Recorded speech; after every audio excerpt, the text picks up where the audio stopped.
mga participating ng mga groups nga nakakaroon diring buntaga. So sa kadaghan partner na yung mga individual nga ni-register na mga by pair, apan nasa tayo mga grupo, mga dinagpong grupo, mao ni sila nga itong pagkatawagon karong umaga.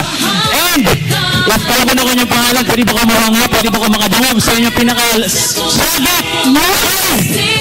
Game! Alright! Let's start with Astorya Season Shrine of St. Catherine of Alexandria, Carcar. Wow, welcome to South. Next we have Basilica Memorial de Santo Niño Mira Buutang mga tao. Yes! Cebu Astorya Season Commission on Social Communications. Pwede mo ba? Next we have Cebu Archdiocese Digital Communications Ministry. We also have Cebu Diocesan Youth Coordinating Council. Next we have Cebu City National Science High School. We also have Cebu Technological University. Ang ating mga silingan sa City Hub. Next Marco, may alma mater, Cebu Nova University. There you have it. Wow. The energy of the Wow. Normalites. I can feel it. Represent. Represent. All right. We also have University of Cebu.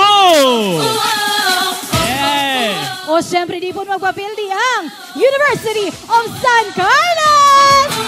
Wow. There you go. Asa na ang mga scholar ng bayan, University of the Philippines. Next we have Santo Niño Mactan College or Santo Niño Mactan Montessori School Incorporated. Yes, all the way from Lapu-Lapu City. We also have partner our friends and youth leaders from Sangguniang Kabataan. And we also have Southwestern University FINMA. Kabataan Party List Cebu. Next we have Lapu-Lapu City College. Wow, thank you so much. We also have Talisay City College. At syempre, unay na ni partner, University of San Jose Recoletos. That's the Hosenian energy. And of course, ako nang i-mention kanina, nasa yung mga individual or by pair. No? Kaya ako partner, if ganahan ko mukaton, isip ko mag-agad sa ko mga friends. Solo ka partner. Mo register yun ko. So we also have our partners ng mga organizations and groups nga nakakaroon diring buntaga. And of course, partners, obviously, limited seats na dito sa Recoletos Center for Arts and Culture. So not everyone who wanted to be here are with us today. But don't worry because we are streaming this forum live on the Facebook pages of Barangay Hub, Fight, My TV Cebu, USJR, USJR-SSC, and USJR DCLL. And ladies and gentlemen, since naatay cellphone tanan, ug mo niya nga itong involved karong buntaga, akong gi-invite ang tanan to use our official hashtags. That's hashtag Media Life Cebu. And meron din tayong isang hashtag na Barangay Hub Cebu. I would also like to remind everyone close to the end of this event, we will be flashing on both screens a QR code. So if you guys would like to receive your certificates for this event, make sure to scan that QR code later on and fill out the form, okay? Are you guys excited for today's event? Kaya ako, nagpanikad na ko dari partner, nagpanikad na ko. Literal nga nagpanikad, partner. Nagpanikad na ko partner. Muna ato ng sugdan, di na tayo maglangan-langan. You know what partner, we are very lucky to be accommodated here in this venue today with the kind people of USJR. And I think, Mernel, with our Inspire core values, that's actually a 7 core values ng acronym. That's, wait ha, ako sa memorize no, after 6 years nakapamemorize Asa Josen yan, go. Interiority, nationalism, service, pioneerism, integrity, reliability, and excellence. Tama ba ko, Josen yan? Perfect! Perfect, Jogo. Manong naminaw, Jogo, Miss Juliet Hainar, so nasa akong klase. Anyway, ladies and gentlemen, dagan kayong salamat sa inyong pag-ari sa USJR. And I think this is the best venue also to discuss and have this kind of relevant and significant event, partner. Definitely, Marco. And on that note, to officially welcome us to this morning's forum, let's put our hands together for the Vice President for Academics and Research of the University of San Jose Recoletos, Reverend Father Jose Alden Alipin, OAR.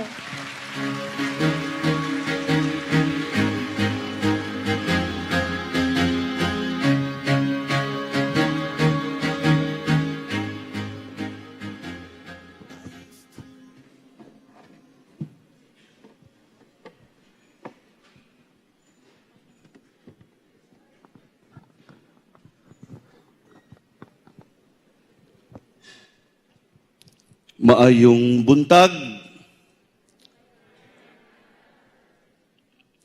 Honored guests, especially our dear friends from the media, beloved educators, media professionals, all the vibrant students who are present today, especially our very own Hosenians, ladies and gentlemen, welcome to the University of San Jose Recoletos, and welcome to the Visayas Media Literacy Roadshow, aptly entitled Pagtuki, Atong Hisgotan, ang Istorya sa Sugboanon.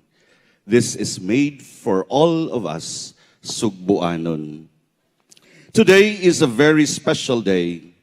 We gather here at USJR's Center for Arts and Culture for a unique and meaningful event. Indeed, it's an honor and privilege to be surrounded by the intellectual curiosity of our college students and the enthusiasm of media and communication enthusiasts who are the future pillars of our society. I stand before you with immense pride and gratitude as we have the privilege of hosting distinguished personalities who have made indelible marks in the field of media and communications. We are delighted to have Mr. Atong Araulio, sir, the co-founder of Fight Media and GMA Public Affairs Documentaries. And we also have Ms. Cara David, Madam, the chair of the UPCMC Department of Journalism, and also the GMA Public Affairs Documentaries. Their presence here today is a testament to their commitment to empowering the next generation of media professionals. Joining them are equally reputable media personalities, Sir Voltaire Tupas, Sir Giano Libot, Miss Angelica Faye Saniel, and Sir Peter Mackenzie. Their collective expertise and passion for media literacy add more meaning and fervor to this event. The goal of the Visayas Media Literacy Roadshow is clear: to equip our students with essential skills to critically navigate the ever-evolving digital media landscape in an era where information is abundant and instantaneous. It becomes imperative for our youth to distinguish fact from fiction, to discern between credible sources and misinformation. Today, we embark on a journey to transform curiosity and awareness into the foundation of responsible media and communication professionals. In the fabric of modern society, media communications play a pivotal role, serving as the conduit through which information, ideas, and stories are woven. It is both a mirror and a catalyst, reflecting our collective consciousness and propelling us toward progress. As we navigate this complex landscape, let us acknowledge the critical role that schools and educators play in shaping responsible citizens.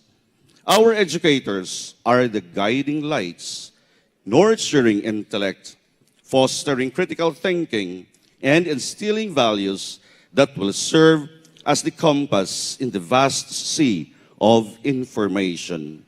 Today's event is not just a roadshow. It is a testament to the commitment of our educational institutions to mold individuals who will navigate the challenges of the digital age with wisdom, discernment, and integrity. The University of San Jose Recoletos stands tall as the venue for this momentous occasion.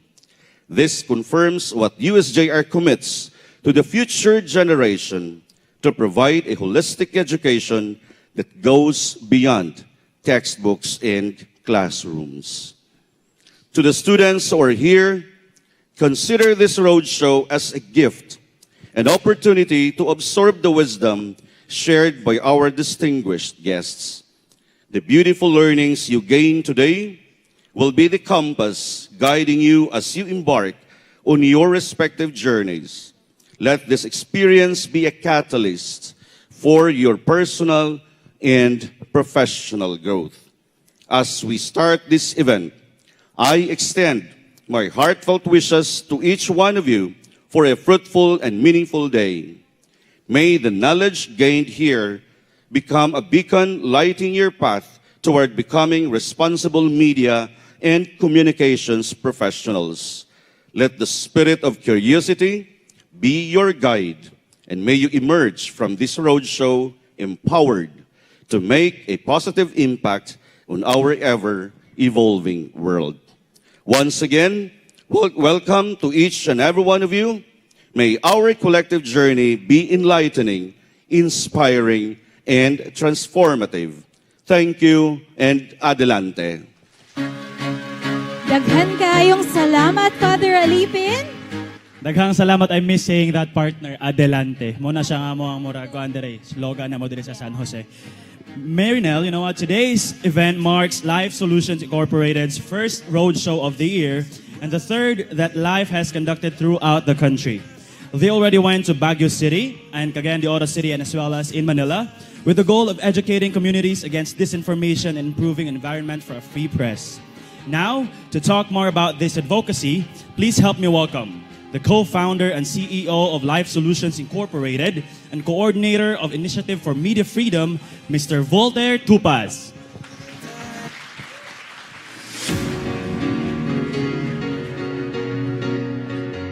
Maayong adlaw, Cebu. It's nice to be back.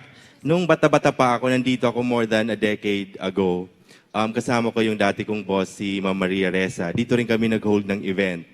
At ako yung aligaga dito noon dahil ako yung first employee ng Rappler. So ako yung nag-organize kasama yung mga volunteers ng University of San Jose Recoletos. Kaya grabe yung pressure sa akin na punuin noon yung campus, ay yung ating gym, ay yung ating theater.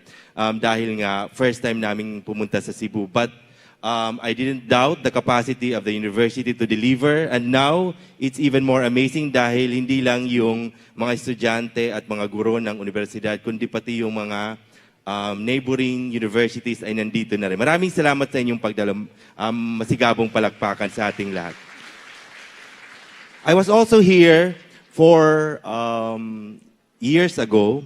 Kaya sa start lang ng aming startup na Fight Media at Life, we were implementing, rolling out the program under the Initiative for Media Freedom, and we were disrupted by the pandemic. Galing kaming Palawan, naabutan kami ng lockdown ng Manila.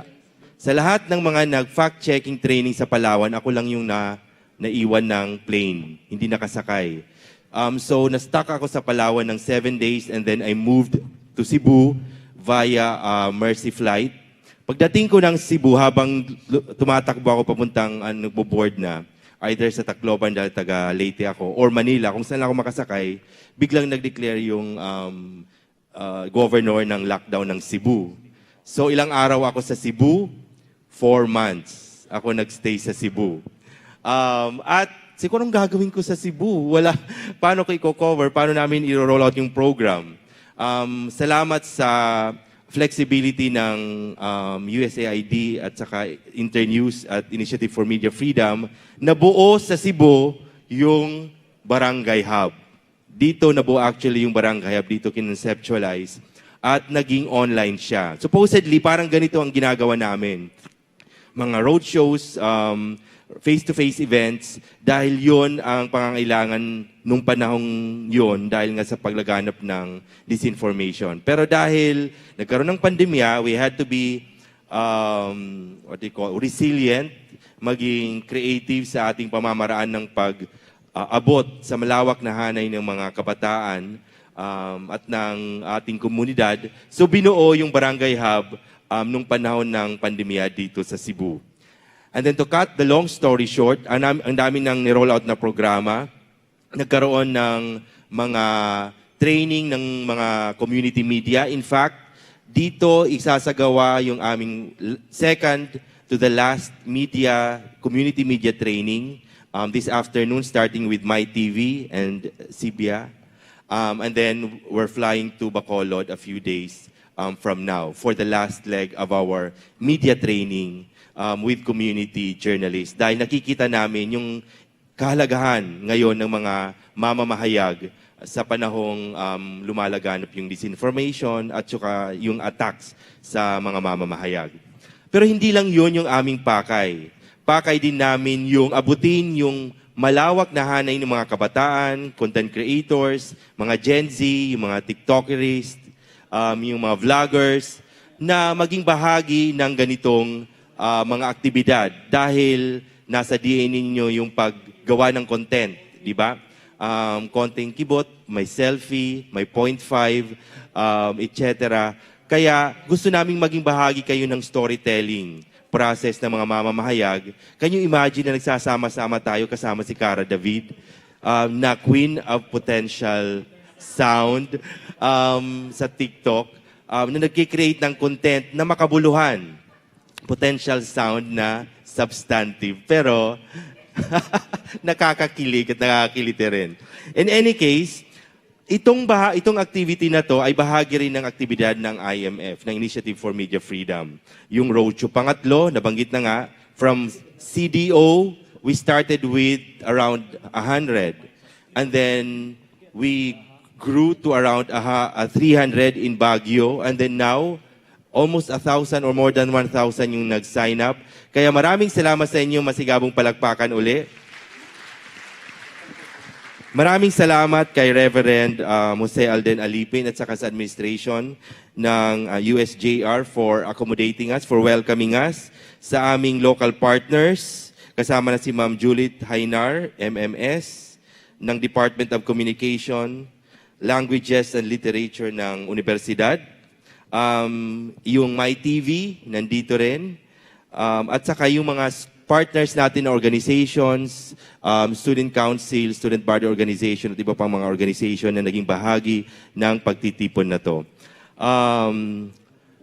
Bilang panghuli, buksan natin yung ating mga isipan sa talakayang ito. Napakahusay ng ating mga speakers, mga batikang, mga veteran na journalist, broadcast journalist, mga respetadong mamamahayag. Marami tayong matututunan, hindi lang sa ating storytelling bilang future journalists, kundi kahit communicators. Nabanggit nga ni Reverend kanina, mahalaga ang papel na ginagampanan ng media communication. So, gamitin natin yung mga prinsipyo ng pamamahayag sa ating pag-create ng content para maging responsible content creators, ethical communicators na ginagabayan ng mga prinsipyo ng pamamahayag. At nagpapasalamat kami ng aming natural ally na sa pakikibakang ito para sa pagdedepensa ng ating press freedom at yung ating karapatan sa pamamahayag, ay katuwang natin yung akademya dahil alay natin sila sa ganitong mga gawain. Sila rin ay institusyon na naguhubog ng ating mga kamalayan. Kaya maraming salamat sa inyong pagtanggap sa atin, makinig tayo, magkilahok, magtanong, at higit sa lahat, kumilos matapos ang pagtitipong ito. Maraming salamat. Fight! Maraming salamat, Sir Voltaire Tupas. I'm so excited, partner, no? Kasi parang ang dami nating dapat abangan ngayon taon. Yeah. Bilang panghuli pala, nakalimutan ko, sorry, on cue. Ito yung aming mga nagawa na over the past few years, lalo na yung mga aktibidad kasama under the Initiative for Media Freedom. Okay, sige, please play our VTR.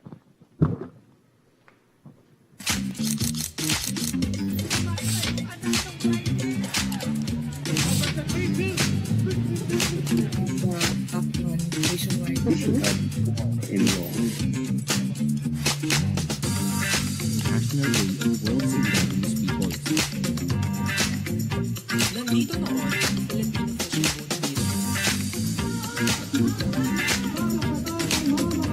Sa ngayong zona ng ating mga kababayan.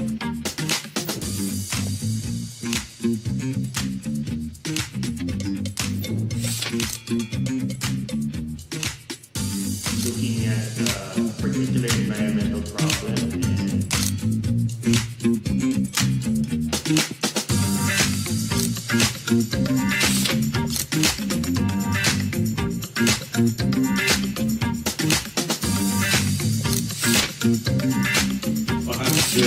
is a service industry.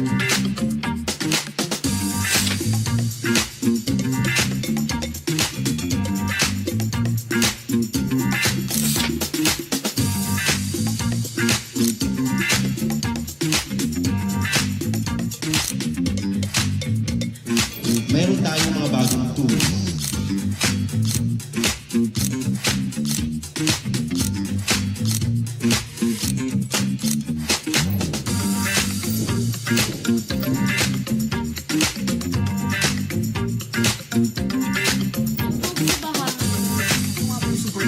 Ang gaan, mga ito kalakas. At aminan sa mga balita.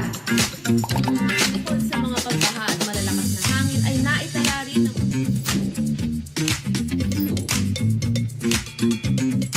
World Press Freedom Day today. Isang mahalagang ito sa Philippine Eagle Center sa Davao City. Ay tinitila sa Puerto Princesa Underground River. Isa sa Grenade ng magnitude 7.4 na lindol ang sultan.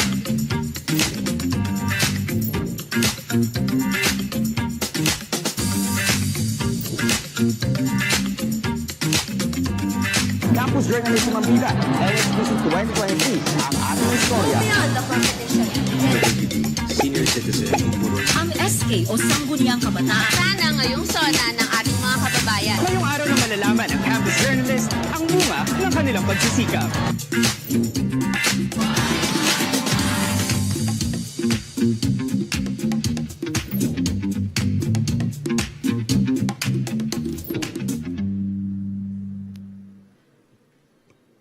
Thank you so much, ladies and gentlemen. That's Life and Fight. Atong tagaag masipang pakpak si Sir Voltaire Tupaz and their cause. You know what, partner? I'm really happy and excited to see and dagang kay ko gilook forward nga collaboration. So if you guys are planning to hold like an event ngayong nani, just approach Sir Voltaire Tupaz. No, they're very open to that and very ilang advocacy partners to really empower campus and community journalists. Truly, partner. And now, it's finally time to hear from our very first speaker today. She's someone we know all too well. She's a huge Swiftie like me, and she's so Taylor Swift coded that she's garnered 22 international awards and more than 50 local awards for her work as a broadcast journalist. Among these is the prestigious George Foster Peabody Award, one of the highest recognitions in media globally.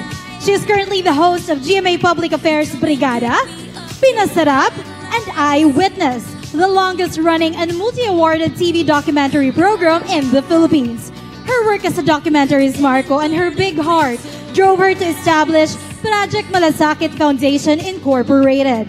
It is a scholarship foundation for poor Filipino children, and it helps remote communities in the country through outreach projects. At present, she's also an assistant professor and the chairperson of the journalism department of the University of the Philippines College of Mass Communication. Marco, if I tell everyone everything she's ever achieved, I think we're gonna need more than a 10-minute version. And I'm sure she's ready to speak now. Are you ready for it? Yes, you are. To discuss the importance of media literacy in the era of digital disruption and disinformation, ladies and gentlemen, let's welcome on stage the TikTok sensation and the fearless Miss Cara David.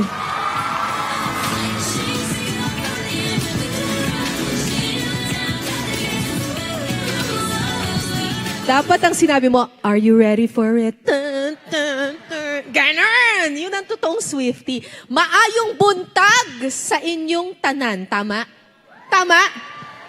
Taga-Capiz yung nanay ko, kaya dapat hindi ako magkamali sa aking Sugboanon. Magandang araw, maayong buntag, maayong adlaw sa inyong lahat.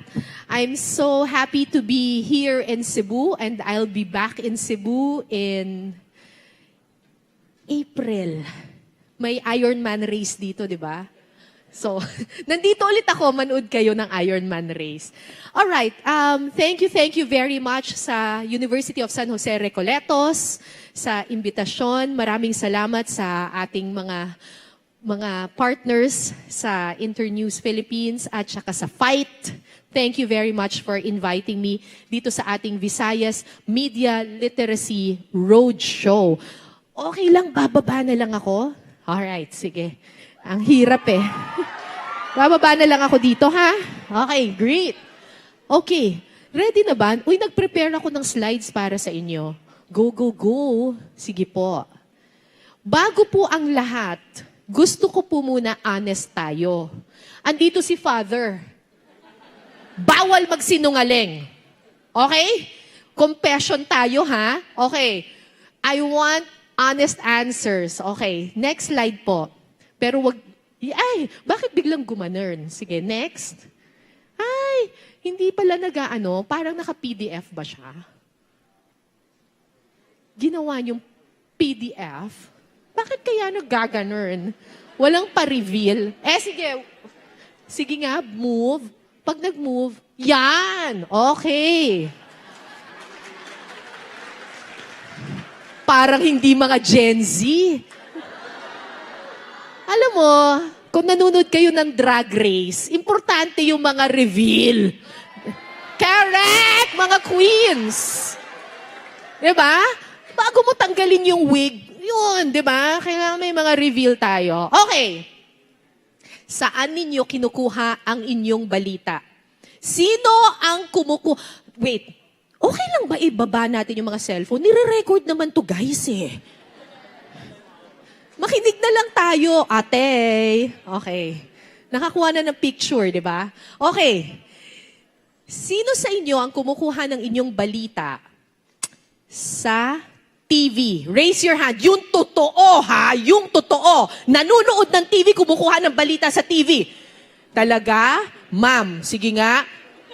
Sino ang host ng 24 oras? Kumukuha ng TV, ha? Mike Enriquez. Patay.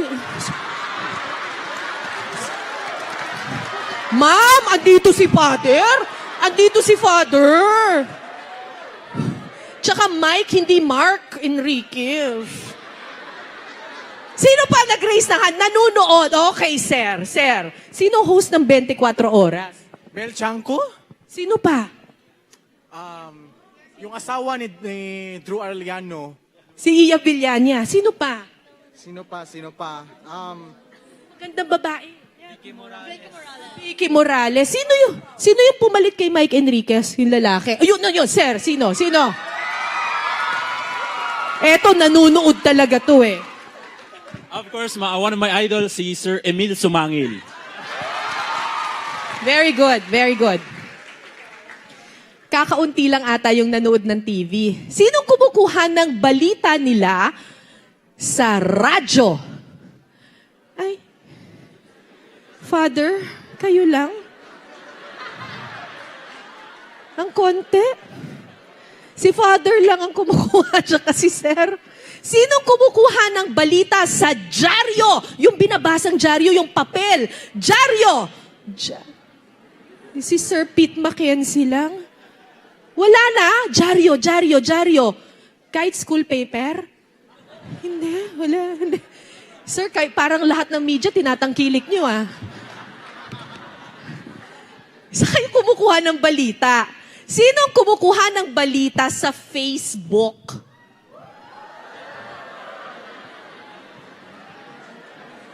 May mga hindi nagre-raise ng hand. Sinong kumukuha ng balita sa YouTube? Sa YouTube. Aminin, yung OG Diaz Facebook, YouTube page, ha? Baka yung OG Diaz channel. Showbiz News. Sinong kumukuha ng balita sa TikTok? Saan ka kumukuha ng balita? Hindi ka nagre-raise ng hand.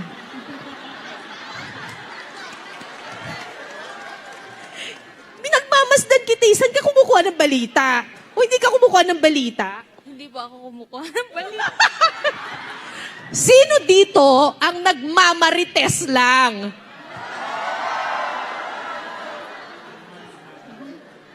So kumukuha kayo sa Viber at saka sa Messenger. Tinatanong ko to kasi tinanong ang mga Pilipino sa isang survey kung saan sila kumukuha ng balita. At ito ang resulta. Ito na yung reveal, kuya. Go! 72% get their news from social media. Sige po, go, go, go. 61% get their news from TV and only 16% get their news from print. Ganyan na lang. Karamihan sa social media na. Next slide po. Okay. Next slide po. Sige po. Saang kumukuha? This is a 2021 survey. So, mapapansin nyo medyo mababa pa yung TikTok. I'm waiting for the results of the 2023 survey. Feeling ko mas marami na. 73% Facebook, 53% YouTube, 36% ito yung mga nagmamarites sa Viber, sa Facebook Messenger, WhatsApp, etc. 19% from formerly Twitter, now X, and 6% from TikTok. Okay, so kung ganyan ang ating statistics dito sa Pilipinas, next slide po. If social media is your only news source, what's wrong with that? What's wrong if social media is your only news source? Ang sasagot makakakuha ng selfie.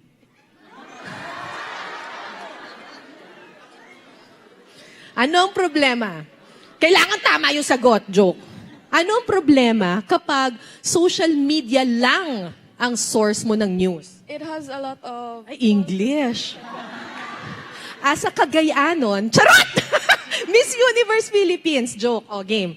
It has a lot of false information po, and mostly sa Facebook kasi is fake news. Ayun, sabi niya. O, game na. Selfie na tayo. Totoo yun. Alright. Thank you. If social media is your only... Anong pangalan mo, honey?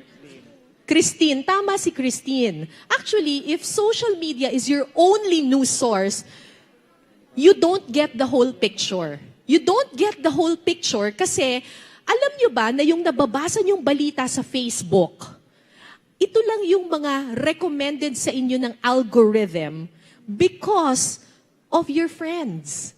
So kung ano lang yung binabasa ng mga kaibigan ninyo, yun lang din yung i-recommend sa inyo. Hindi nyo nakikita yung whole picture. Eto, sino ang nanood ng Miss Universe? Miss Universe? Miss Universe! Hindi kayo nanood?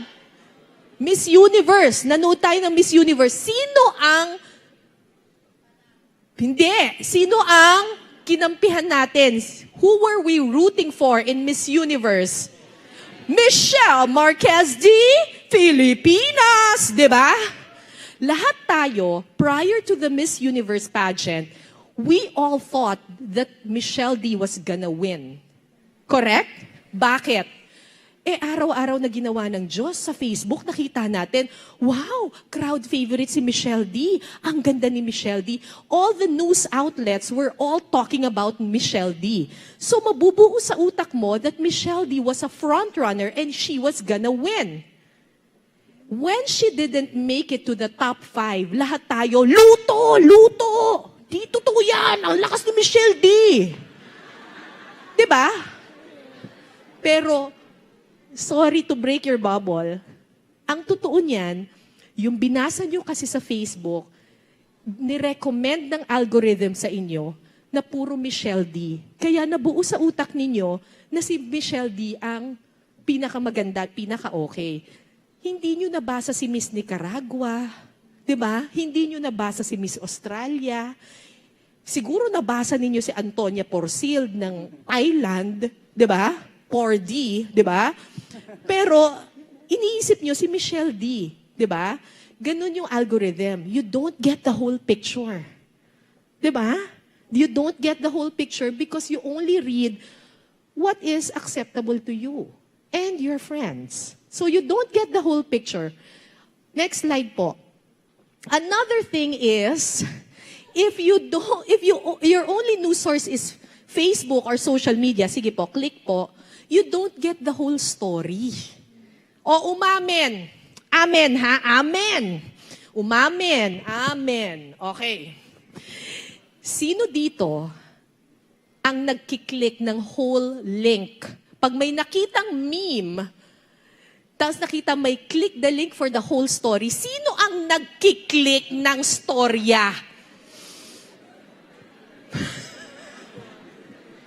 Sino ang natatawa tapos sinishare nang hindi kiniklik yung storya? Meme lang, okay na.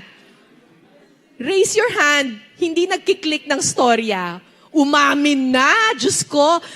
Ate, baka wala ka na namang nabasang meme ha? Di ka nagre-raise ng hand. Alright, next slide. Ito yung sinabi kanina, di ba? You don't get the real story kasi images and stories can be faked on social media. So if you don't get the whole story, you get posible pang fake. Next slide po. Do you read the whole story? Huwag na kayong mahiya kasi sa buong mundo, based sa isang study by Columbia University and the French National Institute, 59% of people will share the link without reading the whole story. So, hindi kayo nag-iisa. Next slide po. Kaya naman, fake news or disinformation is a big problem in the Philippines. Okay? Next slide po. Tinanong din ng SWS ang mga Pilipino, are you able to spot fake news? This is the result. 51% of Filipinos find it difficult to spot what is fake and what is not fake. And this one is a 2021 SWS survey. Hindi pa laganap ang AI at iba pang mga complex technologies. Alright? So, ang hirap ma-spot ng fake news, tapos hindi pa tayo marunong. Kalahati sa atin hindi pa marunong. This is the reason why, next slide po. Noong September 2017, the Department of Education instituted a Media and Information Literacy subject. Sino ang nag-MIL no high school? Yes! Marami kayong natutuhan? Oh, talaga? Marami talaga? Yung totoo, ha? Alright. Ano ba ang media literacy? Next slide po. Media literacy, according to the Center of Media for Media Freedom and Responsibility, sige po, click po, is the capacity to understand, analyze, and critique the media. Next slide po. The ability to meaningfully participate in print, audio, video, and internet discourse. And it requires critical thinking skills that empower us to make decisions in the classroom, the living room, the workplace, and the voting booth. Media literacy enhances democracy. Importante ang media literacy kasi tinuturuan nito kung paano natin ma-discern ang balita na ating nako-consume. Alright. Tinanong ko kanina kung marami ba kayong natutuhan sa inyong MIL subject. Actually, dapat marami kayo talagang matutuhan. Ito ngayon ang problema. Tiningnan namin yung curriculum ng MIL, ng DepEd. Next slide po. This is the curriculum of DepEd for grade 11, Media and Information Literacy. It starts with Introduction to Media and Information Literacy. Next slide po. Tapos merong Evolution of Media from prehistoric age, industrial age, electronic age, hanggang information age. Tapos merong types of the media, etc., etc. Alam niyo ba na yung curriculum for Media and Information Literacy is 16 pages in size 8 font? And you have to teach this in 1 semester only. Kahit 4 na taon, sa journalism, BA journalism, hindi namin maituturo itong 16 pages na ito. It's just too voluminous. Next slide po. Sige po. Hindi po yan 16 pages. Good. Alright. Kasi hindi ko na kaya. So, ang ginawa namin, nagsagawa kami ng focus group discussions. Nag-interview kami ng mga media literacy teachers, media literacy students, and curriculum experts. And this is what we found out based on our research with them. Next slide po. We found out that the current media literacy curriculum is too heavy and complicated. Meron ba tayo ditong teacher na nagturo ng media literacy or familiar with the media literacy? Wala. Okay.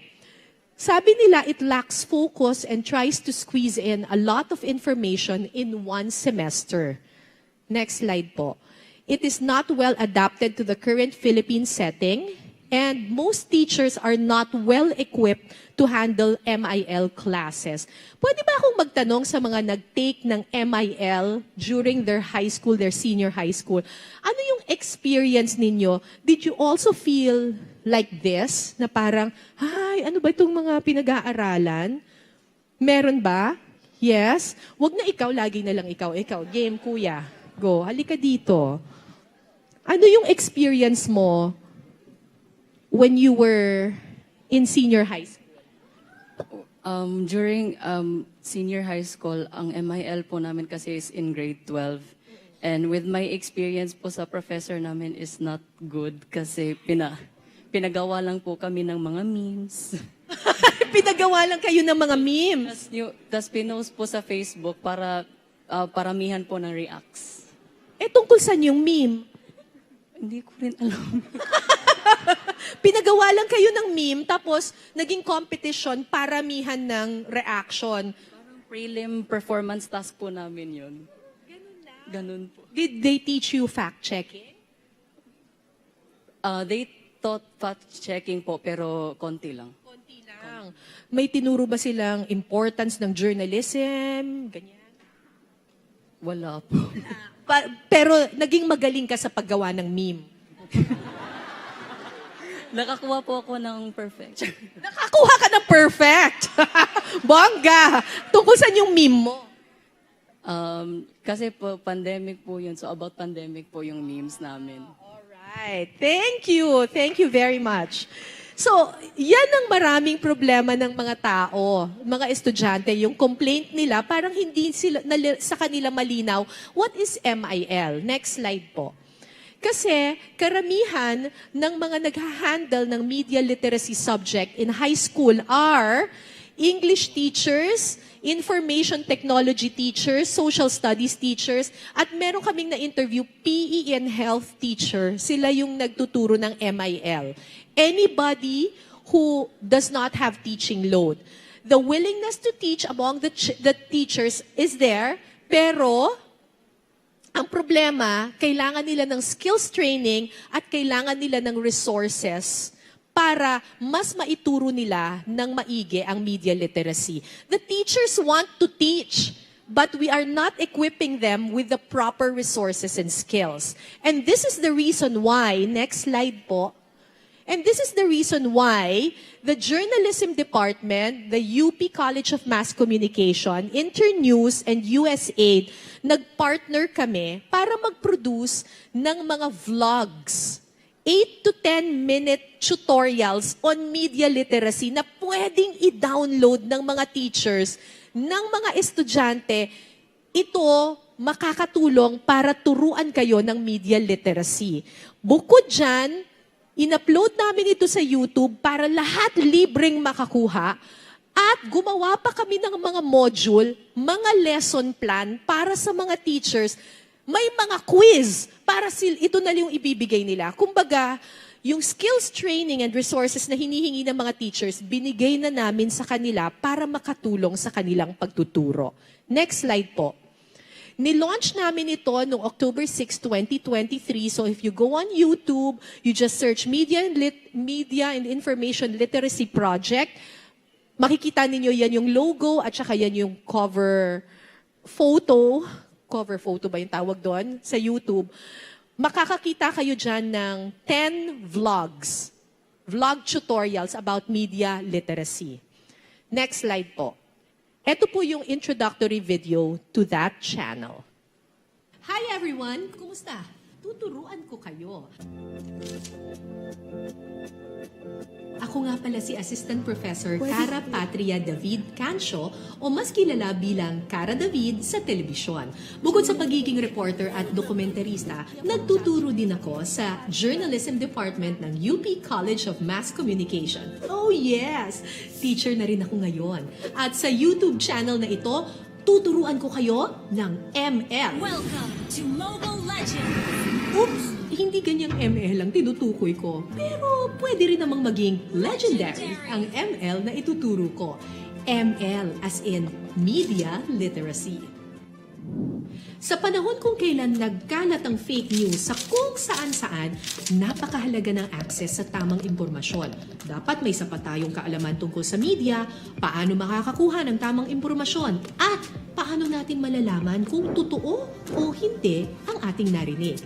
Media and Information Literacy ang tawag dyan. Madalas itong ituro sa high school, pero ngayon, kahit tayong matatanda, kailangan na rin nating matuto. Kaya palawakin natin ang classroom. Sa YouTube channel na ito, makakasama ko ang ilan sa pinakamahuhusay na reporter, news anchor at dokumentarista sa Pilipinas. Kami ang magiging katuwang ng inyong mga teacher sa subject na Media and Information Literacy. Sa mga teachers na nakikinig ngayon, sana makatulong kami sa inyong mga leksyon. Ano, ready na ba kayong pumasok sa ating virtual classroom? Iba't ibang topics ang tatalakayin natin sa channel na ito. Bakit mahalaga ang media sa isang bansa? Ano ang trabaho ng reporter at paano nga ba siya kumukuha ng balita? Research o pananaliksik. Spreaders of information. Nandyan ang 5 Ws and 1 H. Paano pinipili kung anong balita ang lalabas sa TV? May criteria nga ba yan? Gatekeeping ang tawag sa prosesong ito. May gate din ang media. Paano mo malalaman kung totoo o hindi ang nabasa mong post sa social media? Kaya para hindi mabiktima, ugaliing mag-fact check. Suriin ang source at writer na pinanggalingan ng balita o impormasyon. Gaano kabilis kumalat ang fake news? At paano natin ito lalabanan? COVID, may mga asymptomatic din sa mga biktima ng false information. Siyempre, tuturuan din namin kayo ng fact-checking. Paano gumamit ng Google search at ng reverse image search. Paano imbis na words, pwede na rin palang mag-search gamit ang pictures. Stop, read, and learn. Exciting, di ba? Walang bayad ang aming mga lesson. Kahit sino pwede itong gamitin. Ang tangi ko lang pong hiling, pag nagustuhan po ninyo ang lesson, pakishare naman ang kaalaman sa iba para mas marami pa ang matuto. Tandaan, makapangyarihan Ang ating mga kwento. Bago tayo mag-post Sang kahit na ano, Siguraduhin ito'y tama at totoo. Ako po si Cara David para sa Media Literacy Project ng UP Diliman. Legendary, di ba?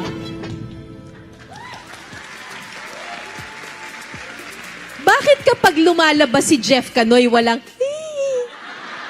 Hi everyone! Tsaka si Ivan Barina na walang ganun. Pero pag si Atom ang lumalabas, ganun! Diyos ko, paano na yan? Baka may matututuhan pa ba kayo? Ganyan lang lahat. Anyway, sa YouTube channel na ito ang matututuhan ninyo. Bakit importante ang journalism? Ano ang proseso kung paano namin pinipili ang balita? Paano ma-spot ang fake news? Ano yung iba't ibang types ng fake news? Paano kumakalat ang fake news? Paano mag-fact check? Sino ang mga nagfa-fact check? At tuturuan namin kayo kung paano mag-fact check. Okay? Each video is just 8 minutes, 8 to 10 minutes. So, hindi kayo mabobore. Baka kiligin pa kayo. So, di ba, pwede itong gamitin. Ito po ang magiging lecturers ninyo. Next slide po. Si Howie Severino. Oh. Sige, sasabihin ko kay Howie na, Howie, hindi sila kinilig sa'yo, pero pinalakpakan ka naman. In a very fatherly kind of way. Ganon! Si Zen Hernandez, yung mga kinikilig dyan, magagalit si Zen sa inyo, kinikilig kayo kay Atom.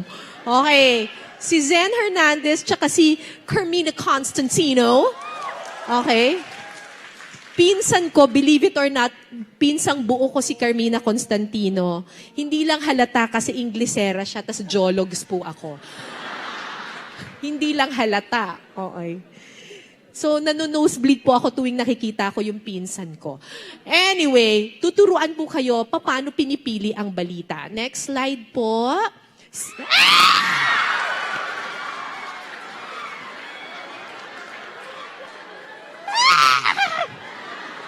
Si Atom Araulio will teach you kung paano kumakalat ang fake news. Okay, next slide po. Ako po ang magtuturo. Mga plastic! Di totoo yan! Pinagluloko niyo ako? Kung hindi ko lang sinabi. Diyos ka! Ako po ang magtuturo sa inyo kung paano hindi mabudol sa fake news at ano yung iba't ibang uri ng fake news. Next slide po. Si Connie Season at saka si Ivan Mayrina will teach you fact-checking and how to improve your Google search skills. And lastly, si Maris Umali and Jeff Canoy. Gagalit sa inyo si Jeff. Grabe kayo. Will teach you reverse image search and who are the fact-checkers who do the fact-checking for us. Okay, next slide po. Konting excerpts lang po para naman kiligin kayo ulit. Go.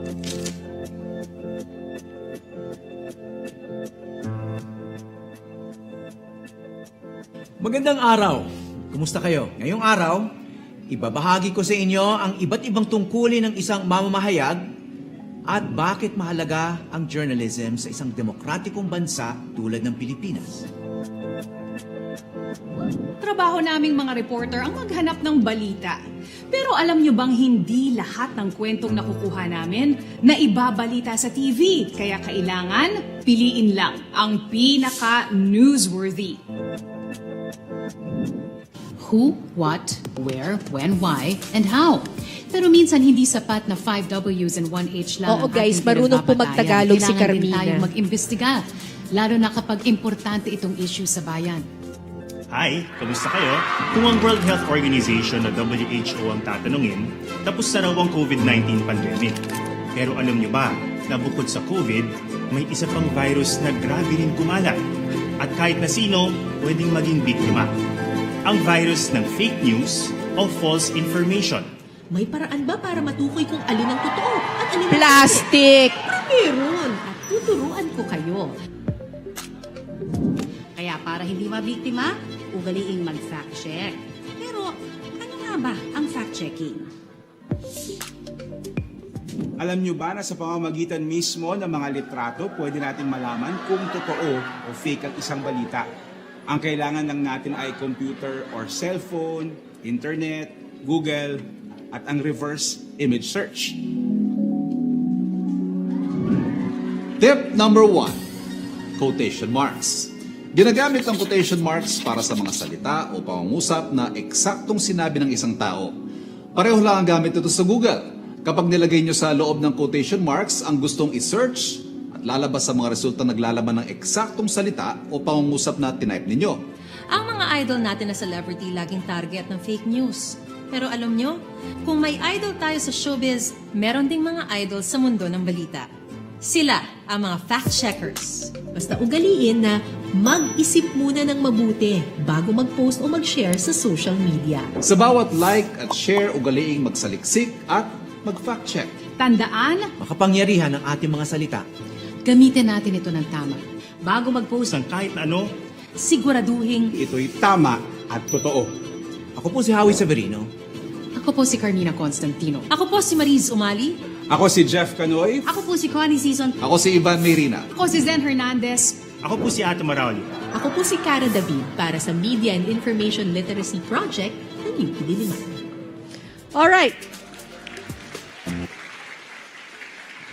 Sa mga teachers po na interesado, meron po kaming QR code, meron po, at saka sa mga estudyante na gustong malaman yung sagot dun sa quiz ni ma'am, iscan nyo lang po yung online module namin. Ito pong QR code na ito. It will direct a Google Drive that contains the actual module.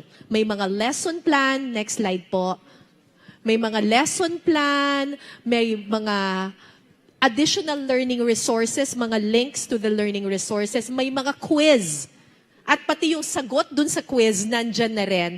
Pwedeng-pwede pong gamitin ng libre ng ating mga teachers. Alright? So, ngayon, gusto kong malaman kung kinikilig lang ba kayo o nakikinig talaga kayo. Okay? May ipapalabas akong video. Bawal mag-notes. Joke lang. Hindi naman bawal mag-notes. Panoorin niyo po ito. This is one of the lessons in that particular YouTube channel. May pop quiz mamaya. Okay. Let's roll it.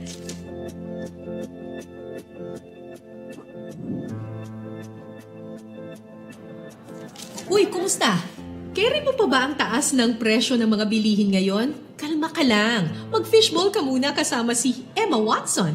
Humingi ng discount kay Brad Pitt o baka naman mas close mo si The Rock. Isa ka rin ba sa mga naloko ng AI-generated pictures na yan? Kung oo, huwag kang mag-alala. Libre ang matuto at ako ang magiging teacher mo. Ako nga pala si Assistant Professor Cara David ng UP Journalism Department. At ang lesson natin sa araw na ito, iba't ibang uri ng fake news para di tayo maloko. Ayon sa survey ng Social Weather Stations, noong December 2021, higit kalahati raw sa mga Pilipino naluloko ng fake news. Kaya dapat maging mabusisi tayo sa pagbabasa ng mga impormasyon. Tama na yung nagpaloko ka sa ex mo. Sa fake news, wag na. Lesson number 1, fake news is a misnomer. Miss ano?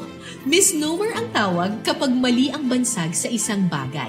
By definition kasi, kapag balita, dapat tunay at totoo. Kaya kung fake ang impormasyon, edi hindi na balita yon. Pero dahil naging bahagi na ito ng araw-araw na usapan, nakasanayan na nating gamitin ang bansag na fake news. Bukod sa fake news, narito ang ilang mga terminong maaari nating gamitin para ilarawan ang maling impormasyon. Lesson number 2, mal, mis, at disinformation. May tatlong uri ng maling impormasyon o information disorder. Malinformation, disinformation, at misinformation.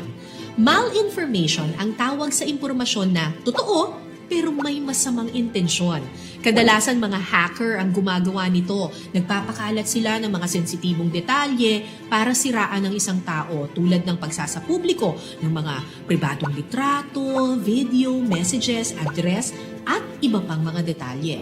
Halimbawa niyan ay nung hinak ng mga Russian agent ang private emails ng mga Democrats sa Amerika para sirain ang reputasyon ni dating First Lady, Secretary of State, Hillary Clinton.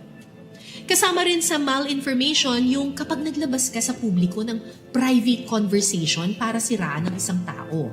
Tulad ng nangyari nang ilabas ng vlogger na si Wilbert Tolentino ang screenshots ng private conversation nila ng social media influencer na si Zainab Harake. Ikinasira ni Zainab ang nangyaring iyon. Pero in the end, nagbati rin naman ang dalawa. Kung may masamang intensyon ang malinformation, inosente naman ang nagpapakalat ng misinformation. Misinformation ang tawag sa maling impormasyon na ikinalat ng isang taong hindi niya alam na peke at mali pala ang sinishare niyang content. Halimbawa nito, nung nag-tweet ng condolences to the Marcos family, si dating Congresswoman Lani Mercado. Akala kasi niya na mayapa na si dating First Lady Imelda Marcos. Pero hindi naman pala ito totoo. Misinformed lang si Miss Lani, hindi naman niya sinasadya. And finally, disinformation. Ito yung mga impormasyon na hindi na nga totoo, sadya pang ginawa para makasakit ng tao. Ito yung talagang kasinungalingan para manira ng iba. Tingnan nyo itong post na ito ng Pilipinas Updates noong 2018. Trigger warning lang ha, medyo sensitibo ang content na ito. Ang sabi sa supposedly balita, may isang pari raw sa Cebu na nakabuntis ng 2 babae na anak pa raw ng pastor ng kanilang lugar. Shinare ito sa iba't ibang sites at umani ng maraming comments. May litrato pa kasing pinakita kaya nagmukhang totoo. Pero nung finact-check ito, ayun, peke pala ang litrato. Litrato ito nakuha pa noong 2015 sa isang drug raid. Tapos wala naman palang ganung insidente ng rape na nangyari sa bayan na yon sa Cebu. 100% imbento, gusto lang sirain ang reputasyon ng simbahan. O recap tayo ng 3 information disorder. Malinformation, totoo pero may masamang intensyon. Misinformation, hindi totoo pero walang masamang intensyon. At disinformation, hindi na nga totoo, may masama pang intensyon. Gets nyo na? Laliman pa natin ang ating lesson, alam nyo ba na may 7 uri ng mis at disinformation? Kung ang COVID-19 may variants, ang disinformation meron din. Isa-isahin natin ang 7 uri ng fake news. Fake news number 1, satire o parody. Philippine Rugby Team pasok na sa 2023 Southeast Asian Games ayon sa Philippine Daily News Society. Teka, parang ibang rugby team na ata ito ah. Totoo ba yan? Yun naman pala. Satire lang ang post na ito. Kapag zoom in mo ang meme, mababasa mo ito. Satire only, news you can't trust. Satire yung isa sa mga uri ng information disorder na isinulat para magpatawa. Pero higit dito, satire din ang mga post na nakakatawa o witty na may layong bumatikos o magbigay kritisismo sa nangyayari sa lipunan. Tandaan, ang satire ay tatawanan lang, hindi paniniwalaan. Fake news number 2, false connection. Pero may mga fake news na hindi mo lang ikatatawa, ikagugulat mo pa. Tingnan mo itong thumbnail ng isang YouTube video. Nakalagay, sa wakas, tanggal na, K-12 program bigla ang utos ng palasyo. Pero pag binuksan mo at pinanood ang video, ito ay video ni Pangulong Marcos sa isang groundbreaking ceremony para sa DepEd. Wala naman siyang sinabing tatanggalin ang K-12. Aba, pati nga si VP Sara Duterte dinamay pa. Goodbye K-12 ang nakasulat sa caption, pero ang totoo, wala namang sinabi si VP Sara na ia-abolish niya ang K-12. Ang sabi lang niya, ire-revise ito para tumugma sa pangangailangan ng bansa. Ang tawag sa ganitong uri ng information disorder, clickbait, kung saan iba ang headline o thumbnail sa nilalaman ng artikulo. Maliban sa pagkakalat ng maling impormasyon, kadalasang ginagamit din ang false connection at clickbait para dumami ang views at dumami ang kita o revenue ng mga content creator.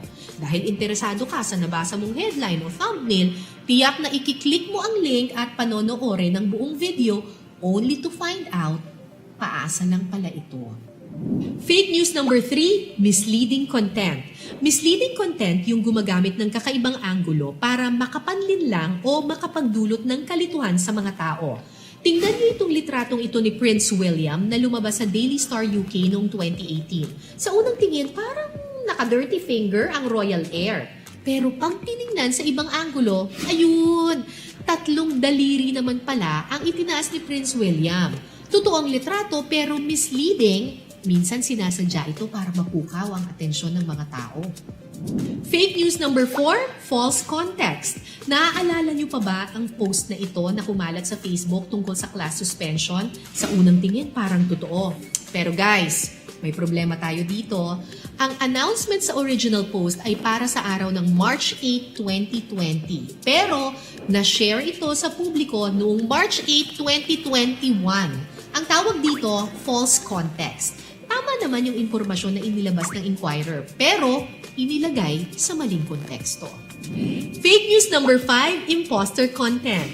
Mega mani? Si megastar Sharon Cuneta nagbebenta na raw ng mani?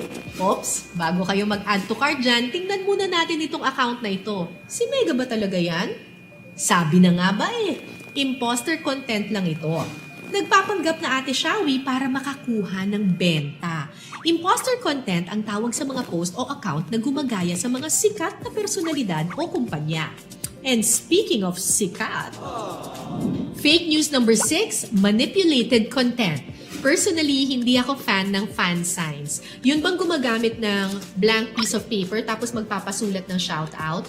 Dahil high-tech na ang panahon ngayon, pwedeng ma-edit ang mga nakasulat sa papel o di kaya sa whiteboard. Manipulated content ang tawag kapag ang mga totoong larawan at salita ay binabaluktot para mag-viral at makapanlinlang. Tulad nito, naging controversial ito noong 2011 nang i-post ng Department of Public Works and Highways o DPWH ang picture ng mga tila ba lumulutang na opisyal sa Manila Bay. Totoo naman na nagkaroon sila ng inspection doon matapos ang bagyong Pedring, pero wala kasi silang maayos na photo kaya inedit o phinotoshop na lang nila ang kanilang mga sarili sa litrato. Paalala, hindi lahat ng nakapost sa official pages ay mapagkakatiwalaan. Dapat maging mapanuri pa rin tayo. Fake news number 7, fabricated content. Ika nga nila, save the worst for last. Kapag tinawag na fabricated ang impormasyon, ibig sabihin nito, puro gawa-gawa lang, 100% imbento. Halimbawa, maniniwala ba kayo na mag-best friend sina Donald Trump at Joe Biden? Gawa lang yan ng AI. Fabricated din ang quote card na ito na nag-viral noong 2021. In-endorse daw ni Pope Francis ang isang kandidato sa pagkapangulo dito sa Pilipinas. Sabi raw ng Santo Papa, I hope he win. Pero meron bang maniniwala na makikisawsaw sa politika ang Santo Papa? Ang problema, meron eh. Umabot ang post na ito ng 4,000 Facebook reactions. Marami sa mga halimbawa natin ngayong araw ay ginagamit lang pampatawa. Pero kailangan nating tandaan na kapag pinalitan ng peke ang totoo, doon na ito nagiging delikado. Alam ko medyo mahirap i-memorize lahat ng uri ng information disorder. Okay lang yan, di mo naman sila i-recite isa-isa. Ang importante, aware ka. Alam mo na kung ano ang tawag sa sinadya at sa hindi. At ang pinagkaiba ng larawang fabricated, sa clickbait, sa satire, at iba pa. At dahil alam mo na ngayon ang iba't ibang information disorder, pa-share naman ito sa mga kapitbahay mong marites. Yan ang pangontra natin sa fake news. Tandaan, makapangyarihan ang ating mga salita. Bago mag-post ng kahit na ano, siguraduhin ito'y tama at totoo. Ako po si Cara David para sa Media and Information Literacy Project ng UP Diliman. Okay! Sino ang makapagsasabi ng tatlong information disorder? Tatlong disinformation disorder. Okay. Game. May premyo ba tayo? Ano na, picturean mo na lang kami. Okay, game. Ano yung tatlong... Ay, bawal tumingin sa notes! Ano yung tatlong information disorder? Malinformation, misinformation, and disinformation. Very good! Alright. Ano ang definition ng malinformation, disinformation, at misinformation? Ano ang pagkakaiba? Okay, go. Ano ang pagkakaiba ng mal, mis, at disinformation? Malinformation is information you share with the intent to harm other people. Ano yun? Ano yun? With the intent to harm. With the intent to harm. Yes, Okay. harm other people. While this misinformation is sharing an information which is false, but you don't know that it's incorrect or false na and then this information is sharing false information with the intent to harm the individual. Galing! Ito ba yung valedictorian? No, napakatalino. Alright, thank you. Okay, meron akong example. Kung kunyari, ikaw ay nagpagawa ng computer sa isang mall. Tapos, yung technician ng computer mo, nakita na meron kang mga sex video. Tapos, kinalat niya yung mga sex video mo. Anong tawag dito sa ganitong uri ng information disorder? Lalaki naman. Lalaki. O, sige, go. May sex video ka ba? Joke! Joke lang. Oh. Anong tawag sa ganung klase ng information disorder? Malinformation. Bakit malinformation? Totoo naman na may sex tape, pero may intent naman siya na mang-harm sa kanila. Totoo may sex video ka? Joke! Tama! Ano pangalan mo? Ken Mitsuo Tanaka. Palakpakan natin si Ken! Alright. Meron bang makapagsasabi ng 7... Ay, ang hirap! Ng 7 uri ng disinformation. Meron ba? Meron ba? Sige, pwede na nga tumingin sa notes. Okay, sige, doon tayo. Dito tayo sa kabila. Sige, kuya, ikaw. Ay, ang layo! Go, go, go! Go, go, go! Okay. Ano po ang 7? So here are the 7 types of Fake information. So satire, false connection or clickbait, misleading content, false context, imposter content, manipulated content, and fabricated content. Very good! Very good! O, last na tanong. Kunyari, si Father ay nagmimisa. Tapos, may isang babae na humingi ng tulong sa kanya. Tapos, hinag ni Father na parang, okay lang yan. I will pray for you, ganyan-ganyan. So, hinag ni Father or pinat ni Father yung yung likod. Tapos may nakakuha ng picture, tapos sabi nila, si Father, meron ng kasintahan. Anong tawag sa klase ng fake news na yan? Anong ibig sabihin nun? Kung kunyari, sige, ate. Ano? False context. Bakit false context? Kasi nihag lang siya sa babae, pero lahi ang context, miss. Tama! Tama! So, tama yun. False context. Kasi totoo naman na hinag niya yung babae, pero hindi naman ibig sabihin kasintahan na kaagad. Ginawan ng maling meaning. Binilagay sa maling konteksto. Ang galing naman ng mga taga Cebu! Pagkatapos ng 8 minuto, expert na sa sa iba't ibang uri ng fake news. Palakpakan ninyo ang inyong mga sarili. So, ganyan po ang mga lessons namin sa YouTube channel na ito. It's very, very easy to understand, madaling ma-retain, kasi ang sumulat ng mga scripts na ito ay mga estudyante rin katulad ninyo. Kaya, madaling maintindihan. Kung nag-enjoy po kayo sa lesson na yan, marami pa pong ibang lessons doon sa YouTube channel na ito. We have a Facebook page. Please follow our Facebook page. And a YouTube channel which contains all the videos. It's free, wala pong bayad. Just download it and use it for your classrooms, use it for your presentation. Maraming salamat po sa inyo. At sabi nga ng mga content creators from the Queen of Potential Sound, please like, share, and subscribe. Maraming salamat po sa inyong lahat. Thank you. Maraming salamat po for that insightful yet super fun discussion, Miss Cara. Now, Marco, talaga in this digital age, ang importansya ng media literacy, it cannot be overstated. Dapat talaga basic or matic yun na alam natin ang mga ganitong klase ng lessons. Miss Cara, maraming salamat po sa inyo. And we have prepared actually, Miss Cara, may mga gustong magtanong. Ng mga lang katanungan, meron po tayong mga 5 estudyante. So, paabti kayo tadiri guys. So, na yung mga niduol nga officers ganina. And Miss Cara, they will be asking some questions. Pero before daw sila mag-ask, Miss Cara, may tanong din yung partner ko, anong era daw po kayo ni Taylor Swift? Ay, 1989. Ayun! 1989 supremacy. Alright, sige. Shake it off. Just a reminder, partner, for our mechanics ng Q&A natin. Yeah, now that we have opened the floor for any questions you guys may have for Miss Cara, we would like to encourage you to please tell us first your name, your school or organization or institution, and then you may ask your question. All right, let's start with our first participant. Go ahead.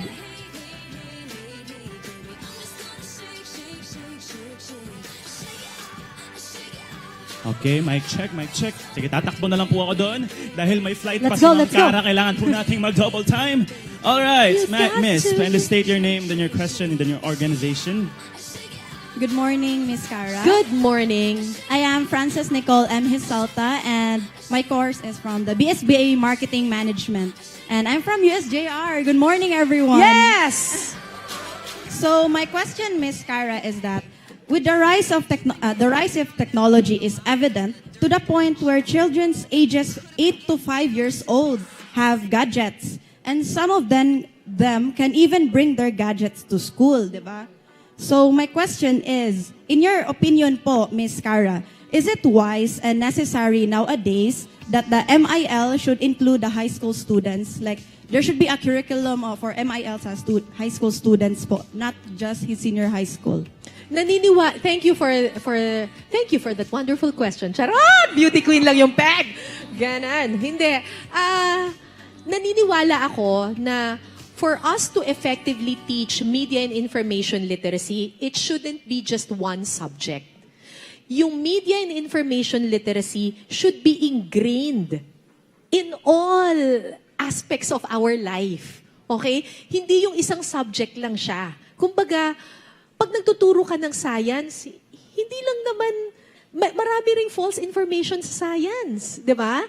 Pag nagtuturo ka ng health, mai-incorporate mo rin yan. So, kaya kami, yung lessons namin ay hindi lang para sa mga mag-aaral ng journalism. Ikaw, BS, BA Marketing ka, di ba? Pero, nung pinanood mo yung video, do you think magagamit mo rin siya in your profession? Di ba? Magagamit mo pa rin siya because all of us consume media, so all of us should be media literate.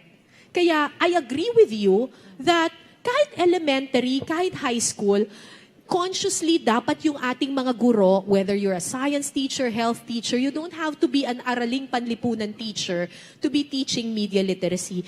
Let's find a way to incorporate media literacy skills in all aspects of our life. Thank you. Salamat. Thank you very much. Now we have our next question. Wala pa ring mic. Maing buntag, Miss Cara. Maing buntag. I am Frances Vistal from Cebu Normal University. Oy, magiging guro! Diba? Taking up BA Com, Miss Cara. Okay.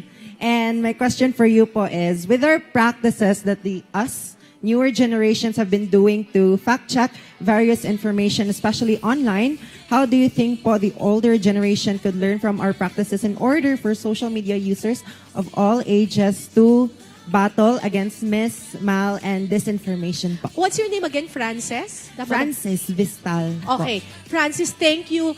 Thank you for that wonderful question.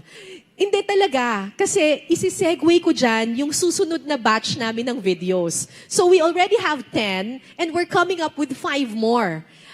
And the 5 additional videos is going to be hosted by Karen Davila, my kumare, si Jay Tarok, si Shara Zambrano, myself, and si Ruth Cabal of CNN Philippines, formerly CNN Philippines. And our topics ay hindi pang journalism students. The next batch of topics is going to be about internet scams. Paano hindi ma-scam sa internet na marami sa ating mga lolo, lola, tatay, nanay laging na-scam. Another topic is going to be about protecting your data. How to choose the right password para hindi ka ma-hack. How not to use the public Wi-Fi when you're doing your online banking. Kasi maraming nananakawan through online banking. We also have a piece on algorithm. Yung kung bakit nag-search ka lang ng pajama ngayon, sunod lahat na ng silk pajamas binibenta na sa'yo. Diba? Diyos ko, 10 na po yung silk pajamas ko dahil lang pinanood ko si Jen Barangan. Di ba taga Cebu si Jen? Kasalanan ni Jen Barangan to eh. Nag-post lang siya ng maganda niyang pajama. Ayun, parang 10 na ata yung pajama ko. Nanunod lang ako ng TikTok. Puro pajama. Click, yellow basket, yellow basket. Yan, ituturo po namin yung algorithm sa inyo. We're also going to teach you about cyberbullying. And lastly, sino dito ang gumagamit ng CTTO? Raise your hand. Nilalagay sa dulo ng post, CTTO, credit to the owner. Akala ninyo, basta nilagay ninyo CTTO, okay nang mag-grab. We are going to teach you about copyright. Kung paano hindi makulong sa copyright infringement dahil lang nag-grab ka ng photos on the internet. So the next batch of videos that we're going to have is specifically for everyone, for the general public na ito. So abangan nyo po yan. Next question. Nakaka-nosebleed dito. Englishera lahat ng tao. Go! So, hello po, Ms. Cara David. I am Chanel Thea from Immaculate Heart of Mary Academy. Hi, AR Chanel. Minglanilla. So, my question po is usually when we think of social media, we directly link it to being modern since it is evident in the information age. So, my question po is kanang, how can we introduce social media to those people who are very traditional in order to create a pedestal for a greater platform through the usage of social media po? Okay, thanks Chanel. I'll give you an example kasi 2 days ago I was just in Pampanga. And believe it or not, ang aking students in Pampanga on media and information literacy are from the church. Alam naman natin that yung members of the church, Sorry, Father, nandiyan pa ba si Father? Wala na. Okay. Alam naman natin na isa sa mga pinaka-traditional na institutions in society ay ang Catholic Church. And ina-admit naman nila ito that the Catholic Church, hindi sila masyadong open kaagad with social media. But believe it or not, when the pandemic happened, the priests and the nuns, at least in the Philippines, talagang they really found a way na going online yung kanilang mga masses. And they realized the power of social media.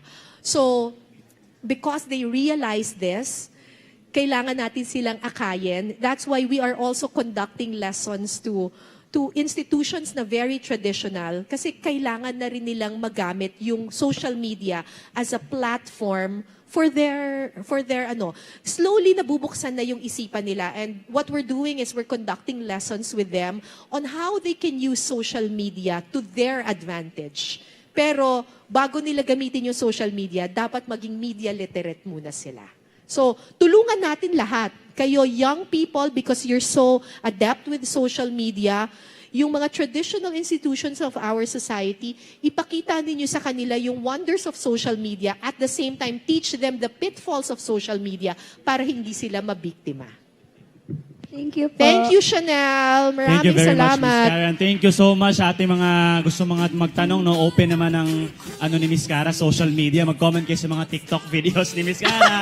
Iwan din namin yung email ng kung gusto niyo makipag-collaborate sa University of the Philippines. Ayun, no, maraming interesado sa inyo dito na mas matuto pa ng marami kay Miss Cara. Ma'am, Thank you, Mark. very much. Maraming salamat. Thank you. Pwede ba ako mag-picture with Yes, them? ma'am. But before your picture, ma'am, may ibibigay muna kaming certificate and token. We'd like Don't to worry, request... dadaan dyan si Ma'am Cara para sa photo op. So, Yeah, later. magkakaroon lahat But ng for chance. now, we'd like to request Sir Voltaire and Mr. Peter Mackenzie to give Miss Cara her certificate and token of appreciation from FIGHT and USJR.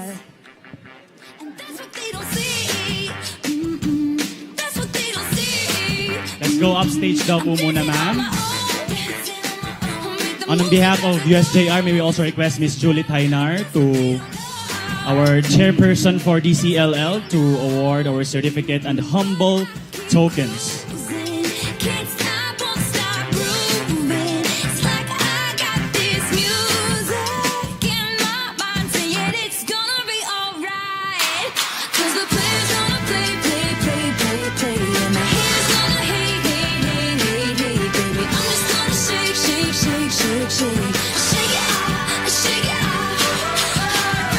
Once again, ladies and gentlemen, let's give it up for Miss Cara David!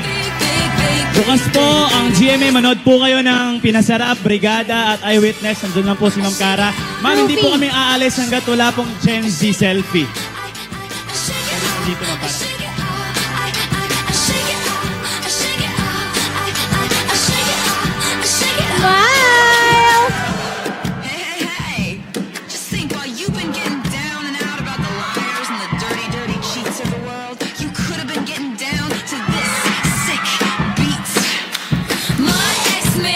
Sige po, Miss Cara. Opo lang kayo, Gen Z selfie. Shake, shake, shake.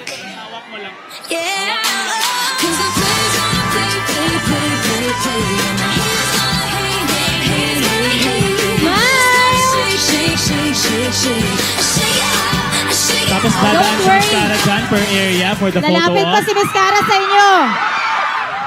O, kalma lang, kalma lang. Kumalma, okay, dyan po. Alright, ladies and gentlemen, let's give it up once again for Miss Cara David! Busog na busog ang ating mga kaisipan.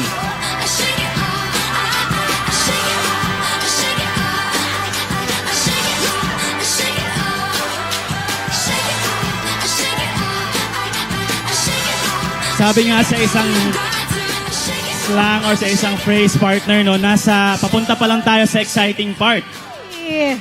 You know what, partner? There's a Cebuano word we call kulba hinam. Kinsay familiar there is a word nga kulba hinam? Kulba hinam. Kulba hinam means Wala. an intense feeling, excitement. Kanya nag-urus-urus na nga itong gibati tungkol sa atong kadaghan nga nakatunan karong buntaga, partner. And I think that's the emotions nga atong na-feel karon. Cool ba, Hina, partner? And now, we are going to proceed to one of the highlights of our program this morning, our panel discussion. Parang may iba atang excitement, ha? Panel discussion! Panel discussion! Dapat na-excited kayo! Yes. Because we are going to hear insights from resource persons on how to effectively combat disinformation and further promote media literacy. You know what, partner? Sobrang honored tayo today to have these people with us kasi may mga sarili yan silang trabaho, may grind yan sila, pero talagang nagbigay sila ng oras nila ngayon. Nasamahan tayo ngayong umaga. And to lead this exciting discussion, please help me welcome our moderators, the creative and program director of MyTV Cebu. Ang galing din itong mag-host, partner. Idol ko to eh. Si Miss Andy Patenia Matthew. And of course, the former CNN senior correspondent, professional lecturer at De La Salle University, Manila, and the editor-at-large at Fight Media, Mr. George Cahiles. Sila po ang mag-i-introduce ng ating panelists this morning. Hello, maayong buntag kaninyong tanan. Wow. Good morning, George. Good morning sa inyong tanan. Okay pa mo? Hibaw ko excited na mo makakita ni Atom. Kailangan pagdaanan natin tong part na to. Yes. Yeah. Because of course, the panelists that we are about to introduce are also equally knowledgeable about media and information literacy. So di na nato langay-langayon pa. We would like to invite here on stage our panelists this morning. Of course, let's start with the chairperson of the Department of Communication, Languages and Literature of the University of San Jose Recoletos, Miss Juliet Hainar.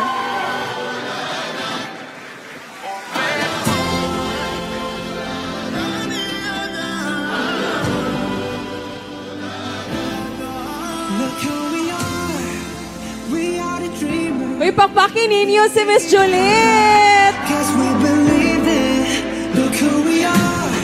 Joining Miss Juliet Hainar, bayasab ko ani kaya ako ning kauban sa MyTV Cebu. Let's give a big round of applause for the news editor of MyTV Cebu, Miss Angelica Paysaniel, who is also an alumna of the University of San Jose Recoletos. Proud Josenian. Morning, take us, please.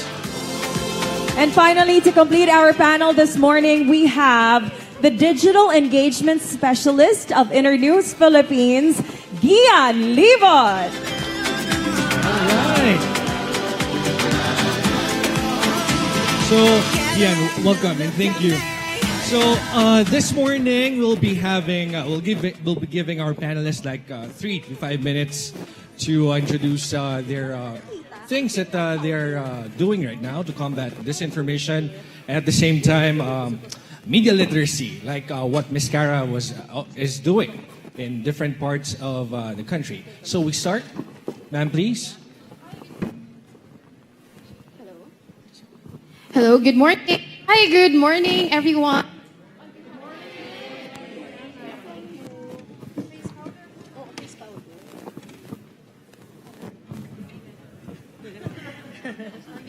Hello? Okay, better. Hi, good morning. Maayong buntag sa tanan. Thank you so much. On behalf of the University of San Jose Recoletos Department of Communication, Languages, and Literature, of course, I'd like to thank everyone for joining us today, especially to Life Solutions for choosing USJR to be their partner in fulfilling the objectives of this event. Actually, when I received the invitation, I did not hesitate and actually said yes. Who am I to say no to Cara David and Atom Arroyo? Diba? The objectives of this event equally or perfectly aligns to the objectives of the department to combat this. My students, in a scale of 1 to 10, how media literate are you?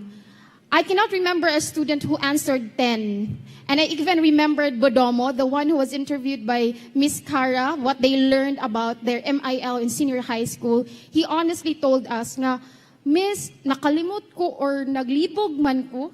Sorry, in Sugboanon, that's confused. They are confused because yun nga, they were asked to create memes. So I realized as an educator, it is really important that we should let our students understand how to critically analyze information, how to, of course, they have to learn or they have to also understand that these technology could also be conduits of disinformation or wrong information. So in our department, of course, we do not just let these informations adto sa students, but we also reach out to non-communication and non-journal students through seminars. I don't know if you also received invitation from DCLL, formerly known as the DJC, the Department of Department of Journalism and Communication. So we reach out to students who are non-communication and non-journal students through seminars. Kaya sila mismo, I understand that these people are also consumers of media. It's not just the journal students, it's not just those the comm students, but even those tourism students, di ba? Kita tanan nun siguro we use social media, we use TikTok, different platforms. So through that, I'm actually happy that every time that we invite speakers from the media, from My TV, suki kayo ni si My TV no sa DJC, sa DCLL, I'm sorry, DCLL, suki kayo na sila kay. We are one with them. As what they mentioned earlier, the academe, we are an ally with them in combating disinformation. Thank you, Juliet. Good morning, everyone. May buntag pag-usab. Again, I'm Angie, and I'm seeing familiar faces here sa San Jose. Not because I'm from USJR, but I'm seeing some of those students before nga natudloan ako sa seminars and workshops, and they're pursuing communication, karon, and I'm happy that you are also helping in combating misinformation and disinformation. So, as a media practitioner, dako kay nga hagit, no? It's a very hard battle for us, ang problem of misinformation and disinformation. Gawas ng public is the victim. We are also the victim because people are no longer trusting us the way they trust us before. And second, they are also getting the wrong information from other sources because it's easily available, especially on the internet. So we are starting to do things, improving our craft para kamo sad nga nag-consume sa amo ang information will trust us. But unsaon man nato pagsulbad. So first, maybe I would like to share the struggles of the media industry here in Cebu. What are our limitations and also what are we fighting for? So first is, there is, as I have observed and experienced, there is a limitation with our sources. For example, some of our sources are taking control of the information that are released. It should be that we, media, as the purveyor of the truth, should ask them the right and the hard questions, and eventually, we can tell everyone unsa jud ang tubag. However, there is a specific limitation when we go on field. Nga ang among ipangutana di matubag. We have information that are not readily given to us just because they don't want to. And we don't know why. And it will affect how we create our content and unsaon na mo siya pag-relay sa public. Second is, some even press conferences have really limitations and screenings. We should say that to everyone because of that, daghan kaayo nga mga information ang dili na makaabot niyo. Though we would like you to know, however, we can't just make information, maghimo-himo lang may so that nami kahatag ninyo. But since wala man sila gihatag, we cannot make any verified information available to the public. And maybe lastly, we can't or maybe we won't ask the hard questions, and that is the problem today while we are practicing media. And for the efforts that I personally and our group, My TV Cebu, are doing Number one is kaniyang educating students, com students. Second is educating different LGUs and schools, and also educating government agencies. So personally, I have conducted different seminars, workshops, and lectures, not just for San Jose, so nato, no? I've been to Biliran, to the different schools in the province, and also I've been a guest speaker for mga government agencies like BFP and other agencies so that they will also know what the media needs. Unsay kinahanglan ihatag nila namo, and eventually mo na mahatag mo offer namo sa public. And lastly, it is important to know our purpose at the end of the day as media practitioners. So number one is to educate the consumers of the information. Second is educating to the purveyors of information. Us here, you're seeing right now, we should always think, and I always say this during my discussions, kabaw ko nga, daghan kayo mga idol, nga mga reporters, ug uban pa. But always remember, it's not about the reporter, it's not about the person who delivers the information, but it's about the story or the content itself. I hope nga bisag dili si Atong Arroyo ang ni balita, kami ang mabalita ninyo, you will also trust and listen to the content that we are sharing. Thank you and adelante. Thank you. Angie, Ian, please. Thank you. So, first of all, I'd like to sort of introduce our organization. So, we're called Internews Philippines. So, I know ang pangalan Internews may make it feel like we're a media organization, but we're not. We're an NGO, and we focus on supporting organizations and activities such as this one that we're having today. Now, sa Internews, we don't really look at disinformation as a singular problem. It means that there's lots of ways that we can do, not just as academe, as civil society, or even as media. And in that way, although I can't package everything, I'd like to share our 6-track engagement, which is sort of the many types of activities that we're supporting, including the one that we have this morning. So first of all, as an organization, we invest in fact-checking and myth-busting. So right now, over the last few years, since 2019, Internews has been successful in elevating or trying to support the elevation of fact-checking in the country. So before, there used to be only 3 verified fact-checkers in the Philippines. So you had Rappler, you had Verifiles, and you had the Manila Bureau of Agence France Presse. Now, over the last few years, through our Philippine Fact-Check Incubator program, we were able to take this number higher. And now we have at least additional fact-checkers verified by global standards in the form of Press One Philippines, Press1.ph, Mindanews, which is a news organization specialized and focused on Mindanao issues. And as well, part of that PFCI included Philstar as well. And I'm probably forgetting one. I'm sorry if I did forget.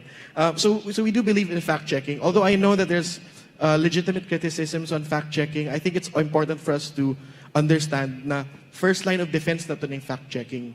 Meaning, this is one of the ways that many of us, including students, for example, you don't have to be an expert to do fact-checking. So being able to acquire basic skills such as source verification, being good at Google searches, those are things that we really encourage. Second thing is, of course, media and information literacy. So I'm very happy that Professor Cara David, through the project that we have, is able to share some of the outputs this morning. That's not the only thing. Videos are great, and we've also discovered over the last few years that humor is one of the best ways to be able to engage audiences. And I think just a few months back, last year in Cebu, there was an exhibit featuring comic artists that we worked with as well. I think this was displayed in the Joya Gallery. So I don't know if anybody had a chance to see it. But there was various comic artists that we worked with to be able to introduce the concept of disinformation. So, you know, they try to execute these types of educational, informative na mga types of information in a creative way possible. Dili lang siya lecture. The other thing is right now we're also focused on supporting disinformation investigations. So this means na I don't know if you've seen it, and I will encourage you to Google search some of these contents. For example, Philstar is now having an exclusive line called Influence Operations. Now, gamay lang a lecture on influence operations. Ang problema man gud karon is we're no longer just confronting facts and fakes.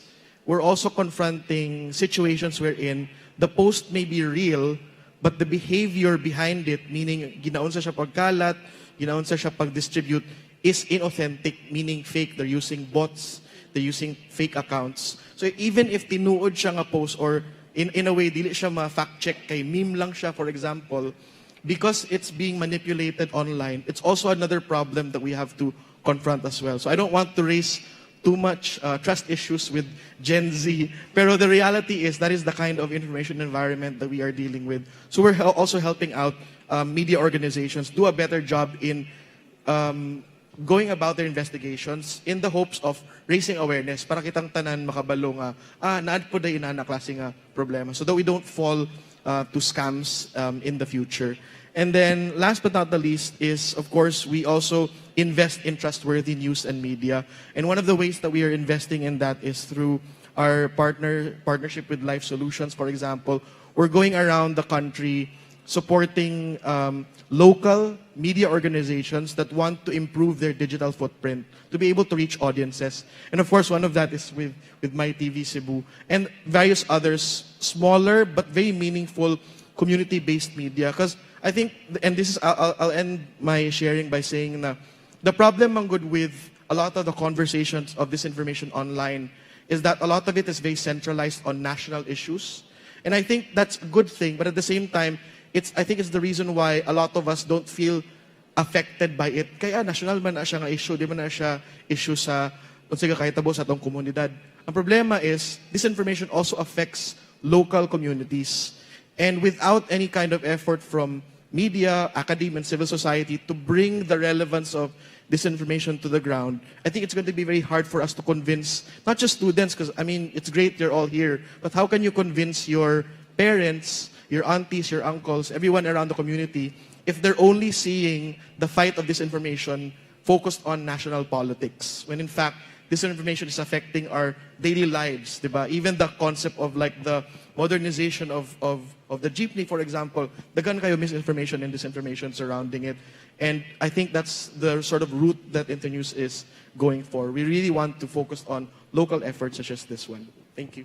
On that note, Gian, you talked about passing on the knowledge to your circle of influence. And we appreciate that we have individuals like yourselves who are very passionate about combating misinformation and disinformation. And hopefully, the students that are here right now will also be on board in this ongoing fight. If you were to give them an advice, how should one correct a loved one nga makita nimo, a parent, a friend, a teacher, ana ba, na makita nimo nga mo share og fake news or perhaps misinformed lang siya on Facebook or any social media website perhaps? Without affecting the relationship. Yes. No, that's a really good question, and I think that's a question we always are asked. For example, I think the first thing, at least for me personally, is to never come off as correcting. I think your attitude should be, let's meet halfway first. Why do you believe this information? What makes it viable or relevant for you? Is it the way it was packaged? Because maybe na picture nga very relatable or medyo nakatuog. Tsaka, gikan man na sa, sa atong barangay captain, for example. And I think you start from there without necessarily trying to correct. I don't know if it always works, but I think our habit man good with correcting stuff online is very top-down. Nga, ako ang kabalo, ikaw ang dili kabalo. So I think being able to navigate that relationship by coming off, okay, let's think about this post first. Nga nung gatuo man ka ni? And then start from there. And then at some point in time, I don't think you'll always succeed. And I think that's also the other advice. Don't be discouraged if this lang mo to diretso. Diba? It's always going to be a long process. And especially karon nga, a lot of the stuff that we see online, they can be manipulated, and sometimes they can be manipulated in a very, very effective way. So for us, we can't just stop there na, pildi na, wala na, human na lang, bahala na lang si mama o si papa. Pero, try to have a conversation with them. Would like to add, Angie and Juliet? Maybe ako personal experience sa family, it's really a problem. Even though, like ako, gikan ko sa media, I'm seeing my relatives, shout out to my relatives, some mga GC na sending those information. So what I did is sending the right article on our GCs. And second, because older man jud sila, so reminding them that those people nga naa sa atong GC, kay dili ra nato ka edad, they are young individuals like my cousins on our GC that will read those article and see those videos that you are sending. So I hope that though lain-lain taog a perspective on things, we believe on other things, I believe in this thing, we just need to be united in patronizing the right information. I actually remember asking my students that question. Like, how do you correct your relatives if you think the information that they shared online sayop?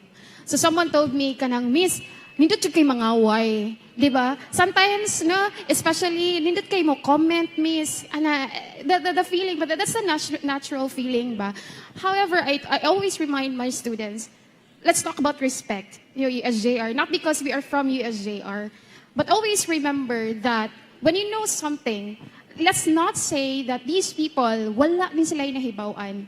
Probably, mas media literate lang ta compared to them. There's always a proper way of telling someone nga, ma, pa, or ate, kuya, probably let's check this other information. Kay basing sayop di ay na siya.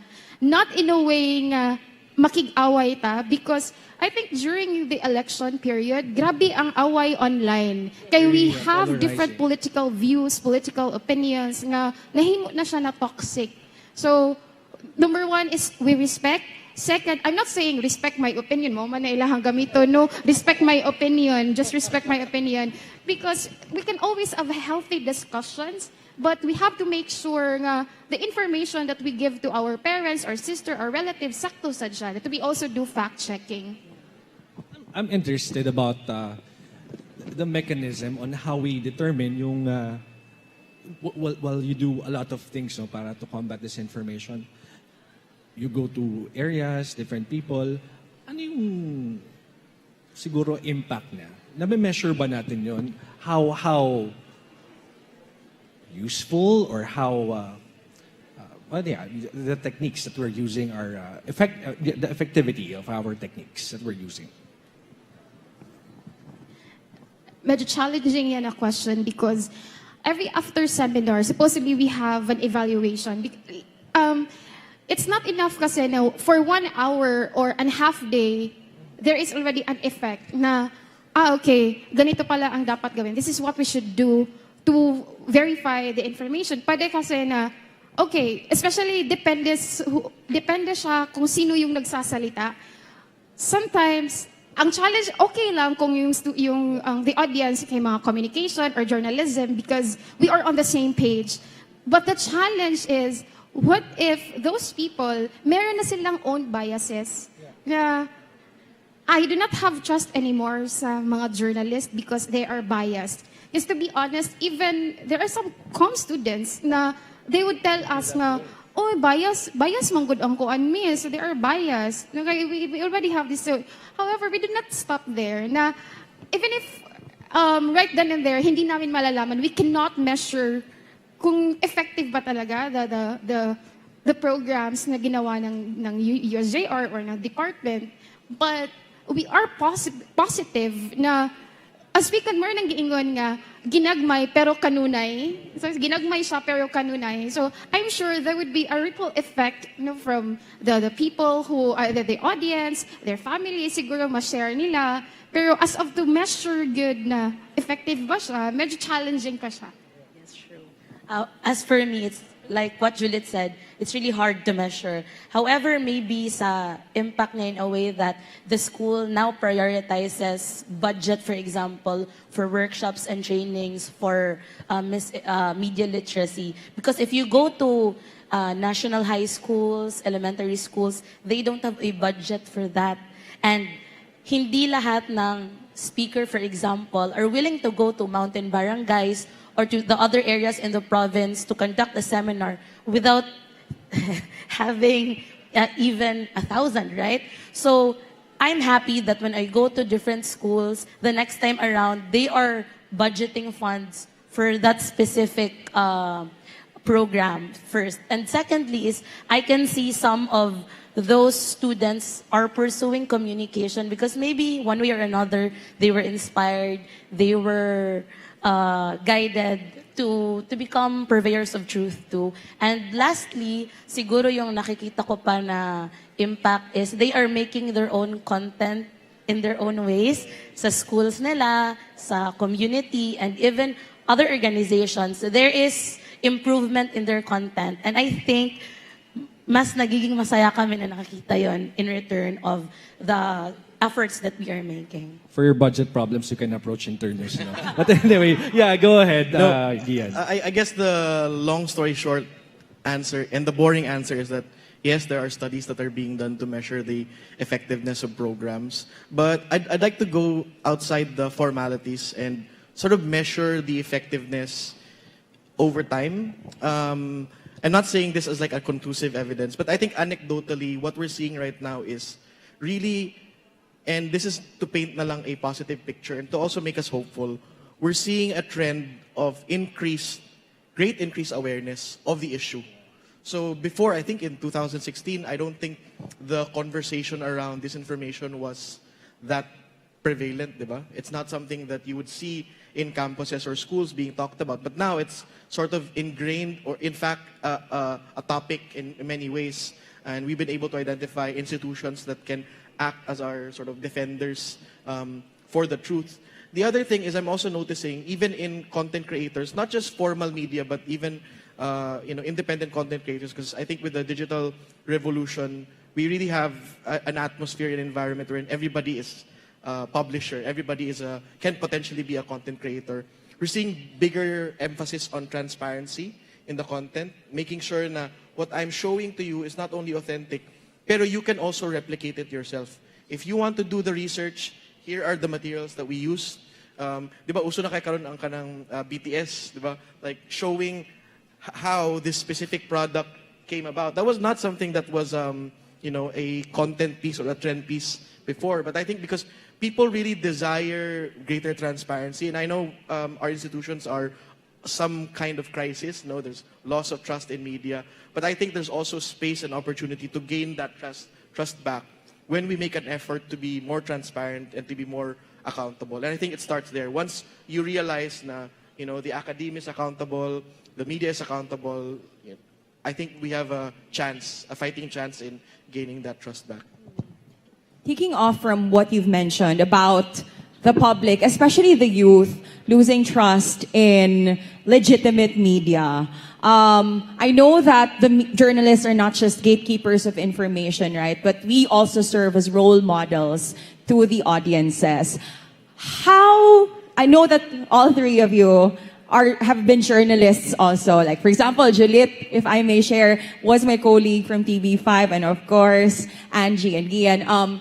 How do you balance the urge to be clickbait and also the motivation to produce a quality piece of journalism? Naku, yung one si Angie. The hardest question. Sinong gusto niyong sumagot? Kidding. Go ahead. I think that is one of the hardest questions. Andy knows how hard for a page, for example, for a community page or a media, to gather likes and followers. And right now, if you have more followers, the more ma-reach ang imong content. However, I always remind first myself, and it's good that we are surrounded by people who share the same values with you, that the most important thing is your content. Is it validated? Is it true? Before giving it out to the public. Sa giingon pa nila, bahalag dili ikaw ang nag-una, basta sakto ang imong information. And I believe nga, if each one of us, kining mga nag-practice sa media, will take the challenge of doing more than 100% of our job, maybe we can help in gatekeeping the right information to the public. I know the job is hard. I know we have other roles aside from being journalists. And I know we need to survive every day. But if kita lang dili ta magtarong sa ato ang paghatag og information, pag-gather and also pag-present of information, mas daghan nga mga tao ang mag-suffer. So I always put that in mind. And I think it's helpful that you will be with the right people with you sa media industry because di man nato ikalimod no nga dili man perfect ang media industry not just here in Cebu but in the whole country. But I hope that each one of us will be challenged and motivated every day to share what is true and right. A long time ago, I was a print journalist, and I always feel like one of the lessons that I learned from my editor before was this concept na if you can't make the truth interesting, then you're not trying hard enough. And I think it stuck with me in a sense that whenever we work with some of our partners that are content creators, I don't think we need to resort to lies. I think we have to sort of dismiss that concept because I think many of us maybe feel na it's a shortcut, and I think we're losing out on creative space when we just use shortcuts all the time. I know it's easy to clickbait, but if you look at the most authentic and the most viral content creators that have a trust with their audiences and their community, they don't resort to clickbaiting anymore. It's such a old sort of snake oil mambabarang nga concept na I think right now we really need to anyone and I'm not talking about just media, anybody who wants to push out content, you need to find a way to make the truth interesting, and I think it's possible.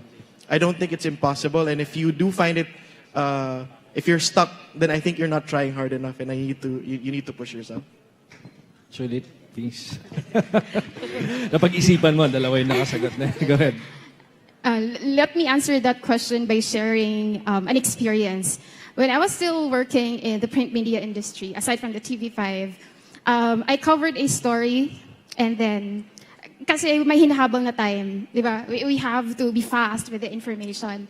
To the point that what I did a direct quoting, direct. So sabi ng source, hindi niya kailangan mag-apologize sa ginawa ng father niya, but he needs to apologize sa iyang part na he needs to apologize sa iyang part na gibuhat in that operation. Something like that. However, merong nabanggit na operation, the Big Bird operation. And because I need to submit the story now, I did not contextualize the story. I did not explain what is Big Bird operation. So I received a call from our editor. Juliet, how old are you? That's the line. How old are you? Miss, 21. You did not know Google? What? Miss, what's wrong? Remember that our job as a journalist is not just we report the story right then and there. You have to make sure to contextualize the story. You have to educate. You have to inform the public. You have to do your research. So that incident, I did not, of course, parang ganahan na kumuhilak. I wanted to cry because nakasabaan ko over the phone. But that incident made me, not just, I cannot say magaling ako na journalist, but in the academe, I always remind my students na to get it right, get it fast, but get it right. Because at the end of the day, it's always the information. Is it true? Bahala naawahi siguro ta, but we have to make sure that we were able to verify the information and contextualize the story. Yeah, wag magmadali, no? Kasi after all, the people needs the correct information the fastest way possible. All right, sige, you have anything to say? May questions tayo coming from... We have questions. Yeah, all right, go ahead. We're opening the table or the floor for some questions. So meron pong tanong dito. Actually, isang napapanahon at magandang tanong. So humanda na daw po kayo sa kanyang tanong. Okay, give it a All right. Okay, good morning. Hi, by the way, I'm Jacob Tibornales, hailing from the University of Cebu main campus.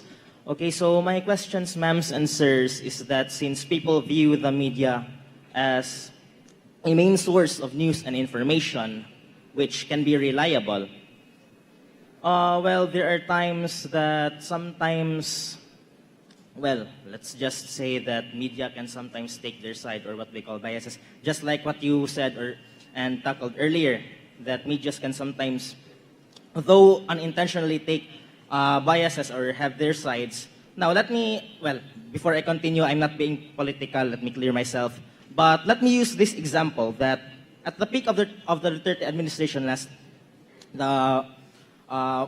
few years ago, like there are some medias who praise the administration, and on the other side, there are other medias who discriminate the administration. And not only for instances like that, maybe there are some in the future, but let me just use that example. Well, if there is a clashing of information between two medias, like the example I just mentioned, how can we distinguish or how can we identify which is which? What is the true information? Saan ba dito yung totoo? Kasi yung isa nag-praise, yung isa nag-discriminate. So, which is which? Because sometimes people are getting confused when they put their attention to the media and believe that ito, reliable source talaga to sila. So, media biases and of course how to determine which is correct and not based on media reports. Yeah. Sige, well, that's a hard question. But I'll say something that's maybe equally controversial, and probably some journalists believe in this. But there's no such thing as completely unbiased media. True. And I think we need to accept that, not in a way that it diminishes the credibility of media institutions, because media organizations, they do their own investigations, they come up with their own facts, they have a traceable process. Because coverage in itself, deciding na mo niya nga mong i-cover is already a bias, di ba? Mo niya i-cover na mga balita. And I think for many institutions, I'd like to believe na they never really resorted to fabricating information. It's only that they're presenting maybe one side of the story. So maybe a lot of the sort of press coverage that happened before that were highlighting the accomplishments of any administration, it omitted, or not omitted, but it didn't highlight the grievances from the public. And I think for you, if you desire balance in your media consumption, and I think Professor Cara mentioned this before, have a healthy attitude of consuming multiple sources. Dili lang isa ka, maminaw ko ani nga radyo, kay ganahan ko ani. Or kanira nga Facebook page akong paminawon, because this is the only thing that I like. Diba? Remember that the algorithm right now is designed to feed you information that you prefer. So I think for us as consumers, we really need to make a conscious effort to go out of the walls that the algorithm are creating. Does anybody like to add? Maybe to add, it's true, multi-sourcing is really important. Not just for the audience, even us, part of the media. Not because I'm from my TV, I'm only consuming the information from my TV, but I'm reading information from other sources, other media, other press institutions. So it's important that we practice that, and also the public in return will practice multi-sourcing. Sa seminars that I've conducted to, mostly, some of them will say, biased man ni siya nga organization or media. But when I ask them, have you read the updated report about that? Have you read another article that they wrote a day after? Mayroon sila nga, wala, kapoy naman, basta biased na sila. Therefore, if we have the responsibility to share both sides of the story, the consumers have also the equal responsibility to read or to consume both sides of the story. Exactly. Thank you. Juliet? I don't know if you will agree with me that there are so many gatekeepers right now. Hindi lang, not just the journalists who are considered as the gatekeepers, because media is so accessible. Anyone can post anything online. Anyone can post an update, for example. So that is why I'd like to really agree that we do multi-sourcing. When we write our stories, before I really remember our editors to make sure that they remind us to make sure to get all sides of the story. It's the same with the consumers of the news. You have to make sure as well that when you say an article or a media outfit is biased, you have to make sure that nabasa ba ninyo ang updated story? Were you able to also check the other stories? Remember, if our source gikan siya sa Facebook, sometimes it also creates an echo chamber. Diba na kung unsay mo hang never more gid na siya mo gawas. So that's why we are no longer open or we're no longer aware na pa di ay other updates or other side of the story. So the responsibility lies on every member of the community. Next question, please. Yeah, we have time for one more question. Mayong buntag. My question is, I am Marie Therese Bacania, a journalism student from Cebu Normal University. So my question is, with the rise of citizen journalism through various platforms, what is something that can you share with us about the symbiotic relationship between professional journalism and the diverse voices emerging in the digital landscape? Symbiotic relationship between biology. Miss Juliet Heinar, gid akong paunahon na ani kay na word nga Paano ba? symbiotic. Define symbiotic. I'd like to ask if sakto akong nasabtan sa question, how do we understand the relationship with the professional journalists and those people, those who are citizen journalists? Okay. First of all, we have to define first who are these people who are considered as citizen journalists. Kinsa man ni sila? If for example, a person nakakita siya nga na ay nabangga, ihangi post online. Can we consider that person as a citizen journalist? Yes or no? No or yes? Manang we, di ba? Because remember, when we say journalism, it entails GAVAP. Familiar with GAVAP? Join students come. What is GAVAP? The gathering, the analyzing, verifying, and so on. No, the process of communication.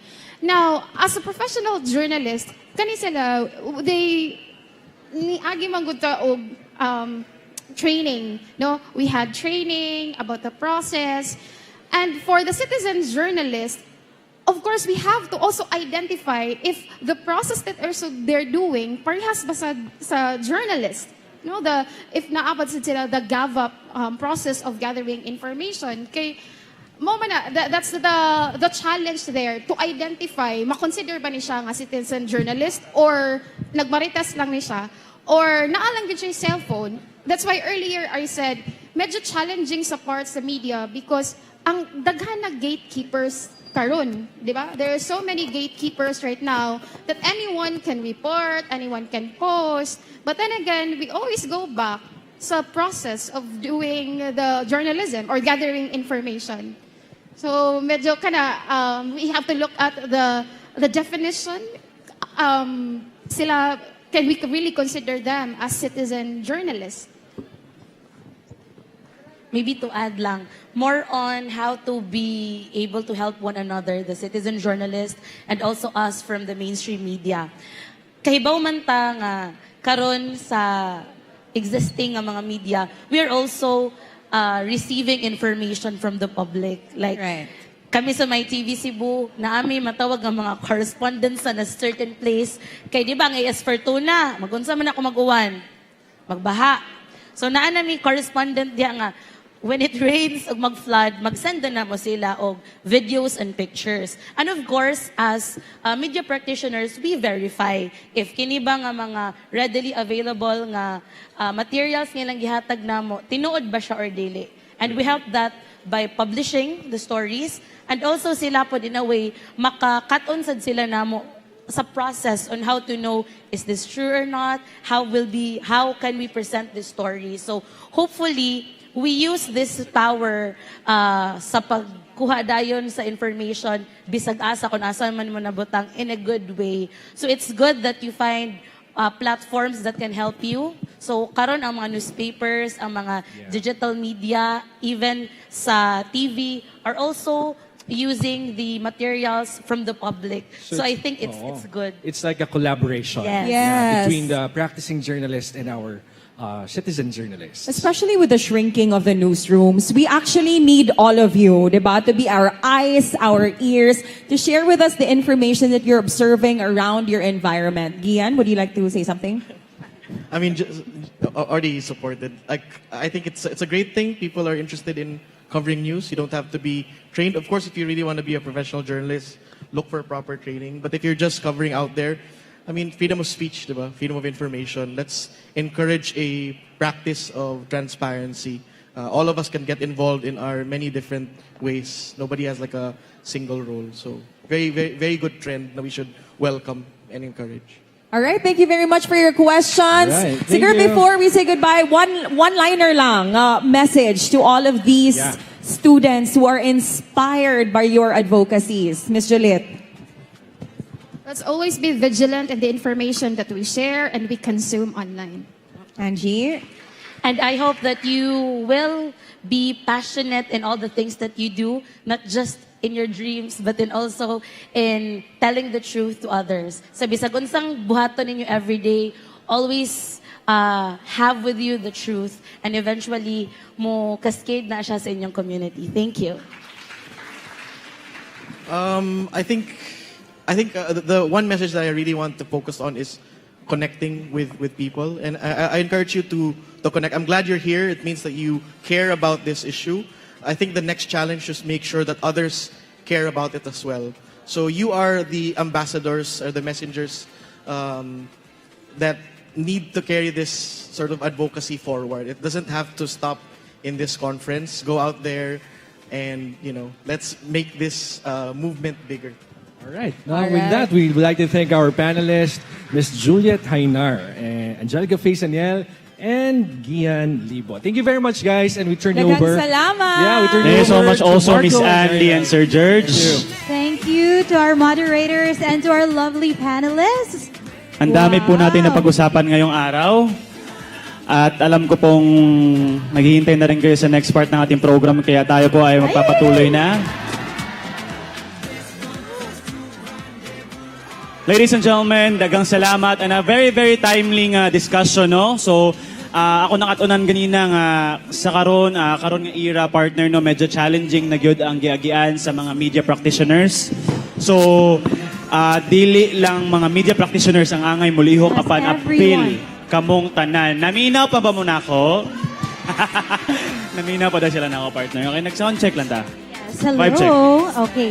Now, Marco, I think it's safe to assume that every one of us here is excited for our next speaker. Kasi kanina nga, kapag nakikita lang yung mukha niya dyan sa mga screens, nako, ang ingay. When you hear this brilliant journalist's name, Marco, parang may kilig eh. Do you agree? Yes. And Marco, since you've worked with him as a researcher and producer, I think there's no better person to introduce him but you. So please do the honors. It is my honor and privilege to introduce to you our next speaker. Gusto ko yung mga andaming cellphone.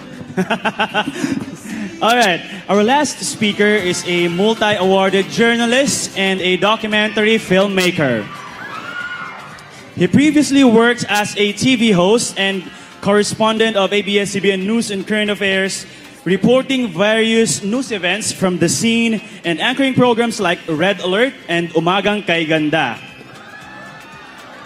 He worked as a reporter for TV Patrol, which he was highly recognized for his coverage on Super Typhoon Yolanda last 2013. Partner, lang anong year level ka nun? High school pa, High school. partner. Nagkakaalaman na ng edad dito, partner. Huwag mo i-age reveal ang ating speaker, partner. Okay. In 2017, Nobel Peace Prize laureate Al Gore's Climate Reality Project named him as one of the Philippines' media climate champions for his coverage of the historic 2015 Paris Climate Change Conference and issues on global warming. Currently, he hosts GMA Network's State of the Nation, Eyewitness, 24 Horas, and his internationally award-winning documentary show, The Atom Arroyo Specials. He is the co-founder of Fight, an independent media organization that promotes community-oriented reporting and explanatory journalism. He also serves as the chairperson and president of the media startup Life Solutions Incorporated, the creator of Fight, which offers journalism training, multimedia production, and media literacy campaigns like what we have today, partner. And he is also the National Goodwill Ambassador for UNHCR, the UN Refugee Agency. Ladies and gentlemen, let's put our hands together for Mr. Alfonso Tomas Atom Arroyo.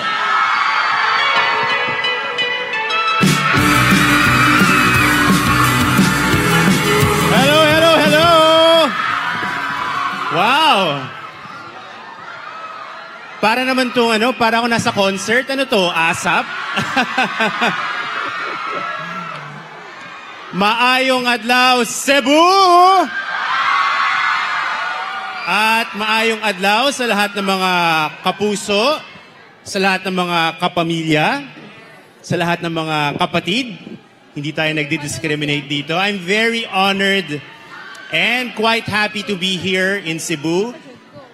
It's one of my favorite destinations. I love the energy. I love the students. And I'm really happy to be back. Thank you, thank you. Thank you so much for the warm welcome. I feel like such a celebrity. So today, can I get an idea kung sino yung mga nasa audience? Are you all communication students?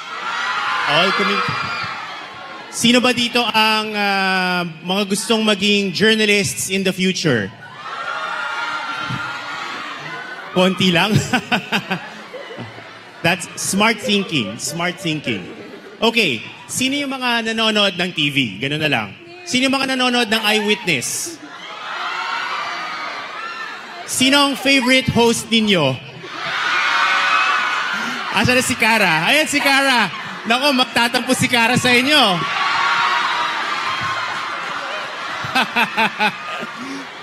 Nung wala pa ako dito, si Cara favorite nyo. Mga balimbing. Alright, so anyway, as you know, I am a journalist. I work for TV primarily. I've been working with GMA7 for how long now? Mga 6 years na, no? So time flies. I've been a journalist for over a decade. And I love this job. I love this job because I get to go to exotic locations, I get to meet different people, I get to report on stories, and I get to see history unfolding. Okay? But when you talk about journalism, nakita ko kanina may ilang mga interesado maging journalists in the future. Ano ba ang journalism? Maraming iba-ibang mga definitions, but I think primarily journalism is the business of truth-telling. Kailangan tayo magsabi ng katotohanan. Ba? So, it is not enough to just gather information, to verify the facts, but it is also important to find the truth behind those facts. So, ang mga facts on their own, hindi yan magkukwento, hindi yan magbibigay ng katotohanan. Kailangan natin hanapin yung katotohanan sa likod doon. So, journalists should be committed to the truth. Yan ang alalahanin nyo palagi. But then again, it's not enough to just tell the truth. As journalists, one of our biggest challenges is also what? It's also to tell a story. Kailangan ng mga journalists ay mga storytellers din. One of the reasons why I was so thrilled to be a part of Eyewitness, kasi bata pa lang ako, napapanood ko na si Cara. Sabi ko,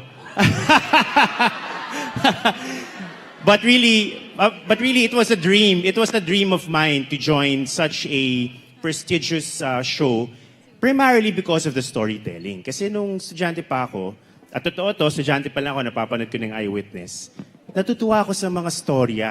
No? Nakikita ko paano nabubuhay ang ibang mga tao, ano ba yung mga issues na kinakaharap natin, ano ba yung mga hopes and dreams sa mga kababayan natin about the storytelling. Okay? It's not enough just to report the truth, but it's important to tell a story. Why? Because stories are more powerful than facts. Stories are more powerful than numbers. Pag sinabi kong si Jose Rizal ay ipinanganak noong 1861, boring, no? Parang, gosh, ano ba to? History class? Pero pag sinabi kong once upon a time in a land far, far away, parang natatransport tayo into another time and location, and we instantly want to hear more about the story. So the business of truth-telling is also the business of storytelling. Pero ang storytelling can also be used for bad. Okay? So it can be used for good, as in the case of journalism, but it can also be used for bad. Ano yung best example of how stories can be used for bad? Kanina lang pinag-usapan niyo yun. Anyone? Parang narinig ko na yung sagot. It's government polarization for me. Polarization, definitely. How are we becoming polarized as a people, as a nation? It's the rise of disinformation. Disinformation. Ano nga bang disinformation? Dapat experts na kayo ngayon. Ang disinformation is basically ang pagpapakalat ng kasinungalingan in a deliberate manner. So, in our time, sa ating panahon ngayon, meron talagang mga what we call malign actors, which is a fancy way of saying bad people. There are bad people who want to spread disinformation, in other words, to spread lies for their own agenda. At alam nila na ang best way to spread disinformation, the best way to spread lies, is not to give facts, but to tell a story. So yung mga stories, kasi alam nila, stories elicit emotions from people. Diba? Minsan, pag nakakarinig tayo ng storya, natutuwa tayo. Sometimes we are inspired. Minsan, nalulungkot. Madalas, nagagalit. Ang isa sa pinakamakapangyarihan, one of the most powerful emotions is what? Hunger. Yes, hunger is a feeling that you get. But, anger, which sounds like hunger, try ko i-save, di ko na-save. Yes, anger, and adjunct o katabi ng anger is what? Fear. Fear, di ba? Sabi nga ano yung sabi ni Master Yoda? Fear leads to anger. Anger leads to hate. Hate leads to suffering. Are you too young to remember that iconic line? That's from the Star Wars franchise. Oh my goodness. Fake news. Di ba? Ano ba yung pag sinabing fear, do you believe that fear is a powerful emotion? Absolutely, right? Tinatakot tayo na kapag nagpa-injection ka ng vaccine, magiging zombie ka. Di ba? Nakakatakot. Sinasabi rin nila na kapag lumabas ka sa kalsada, papatayin ka ng addict. Nakakatakot, di ba? And it's because of these emotions na marami sa atin kumahagat tayo sa fake news, whether we like it or not. Because we are swayed by the story. Imbis na isipin muna natin, totoo ba to o hindi? Lalo na kapag nag-align siya sa ating mga paniniwala in the first place, which we call confirmation bias, we are automatically swayed by disinformation. Disinformation is not just for what we call, ito na yung nagbabatuhan tayo ng mga pangalan sa social media. Sinasabi natin, bobo kayo, naniniwala kayo sa fake news. Pero ang totoo, hindi lang mga quote-unquote bobo ang naniniwala sa fake news. In fact, kahit yung mga kapamilya natin, kahit yung mga university-educated, even experts sometimes fall for fake news because it appeals to their emotion. Ano na ba yung next na sasabihin ko? Okay. So disinformation is a big threat. Not just to media. Bakit siya threat to media? Because kakambal ng disinformation, andyan din yung sinisiraan, yung kredibilidad ng legitimate media. They go hand in hand. Okay? Halimbawa na lang, sino dito nakakaalam kung ano yung origin ng pangalan ko, ng Atom? Meron ba? Hindi ka pwede, Marco. Alam mo na yun. Anyone here knows the origin of why my nickname? Atom is just a nickname. Meron bang nakabasa na ng kahit na anong post? Or meron bang may idea where that name comes from? Pinalabas ba yung video natin kanina? Anyone? May prize.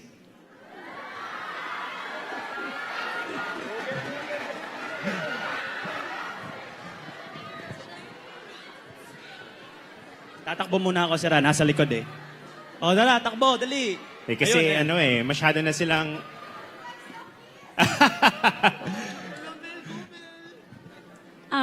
I think kaya ka tinawag na Atom kasi in short for Alfonso Tomas. Aba, grabe, ang magaling. Very good. So, anong prize natin, Vols? Selfie? Ngayon na, sige, selfie.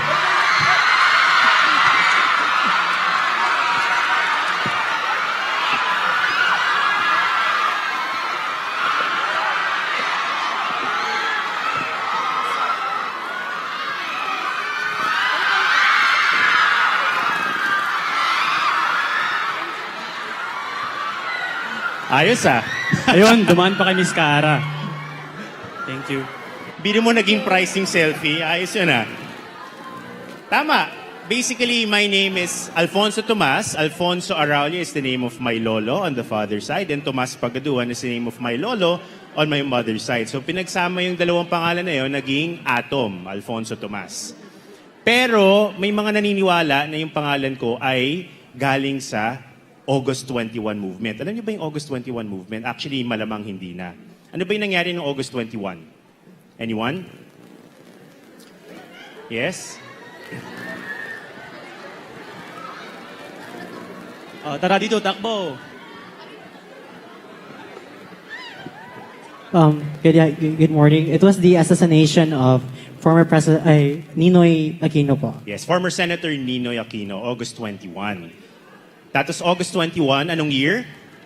19? May price ba? O sige, price na.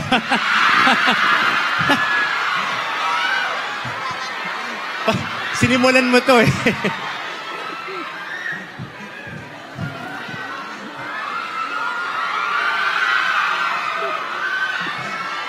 Picture.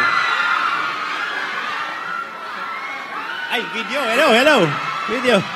Nako, di tayo matatapos ito. So, right. August 21. Akit pa pala akong stage. Sige. August 21, 1983, former Senator Ninoy Aquino was assassinated. Nung namatay siya, yung mga supporters ni former Senator, bumuo ng organization. They called it the August 21 Movement, or ATOM for short. So, panapanahon, nakikita ko sa internet na marami nagsasabi na pinangalan daw ako after Atom. And they say na, because I am named after the August 21, I must be a yellow tard, and so on and so forth. Parang baka kakampi ka raw yung mga Aquino. Hindi nila alam, pinanganak ako noong 1982. Hindi pa nabubuo yung Atom. Ayan, so alam niyo na ngayon kung anong aking edad. So 1982 ako pinanganak. And therefore, it's impossible for me to be named after the August 21 movement. And yet, that rumor persists. Even if I've already told my followers on social media and everyone who cares to know that it is not true. I'm actually named after my two grandfathers. So that is how this information spreads because it's such an effective tool. Yung mga talagang gusto maniwala sa isang kwentong barbero, kahit na naririnig na nila yung katotohanan, minsan mahirap pa rin kumbinsihin otherwise. So it affects media, it affects the credibility of media, and overall, it erodes the power of the free press, and that has huge implications, that has a huge impact on society and on democracy. If you believe na importante ang trabaho ng mga mamamahayag at importante ang katotohanan. Let me give you some numbers. I have to pull up my notes here. Noong 2022, nagkaroon ng report ang Digital News Report of 2022. It is a study, a global study by the Reuters Institute for the Study of Journalism, and it revealed that interest in news declined by 10 points to 55% across all age groups in the Philippines. So, halos kalahati na lang ng mga Pilipino ang interesado sa news.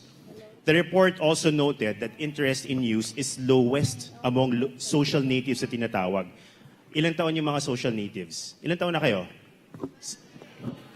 21. So kayo ang mga social natives because they are people or Filipinos aged 18 to 24. Your interest in the news is only at, any guesses? 43%. So less than half of social natives are interested in the news.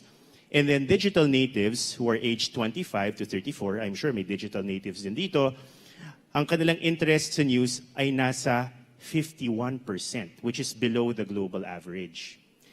Okay? To a great extent, disinformation really played a key role kung bakit less and less Filipinos, not just Filipinos, but people worldwide, are interested in news because the declining trust in news brands and news avoidance in general. Ayaw na nating manood ng balita kasi feeling natin hindi naman importante. Minsan, sa pananood natin ng TV, parang feeling natin, boring naman ito. Manonood na lang ako ng mga videos on YouTube. Manonood na lang ako ng social media. At kung tutuusin, napakalaki na nga ng pagbabagong na idulot ng ating changing media landscape and information landscape. Hindi coincidence na ang disinformation, ang paglakas ng disinformation ay naging kasabay ng paglakas ng, any guesses? Kasabay ng paglakas ng social media.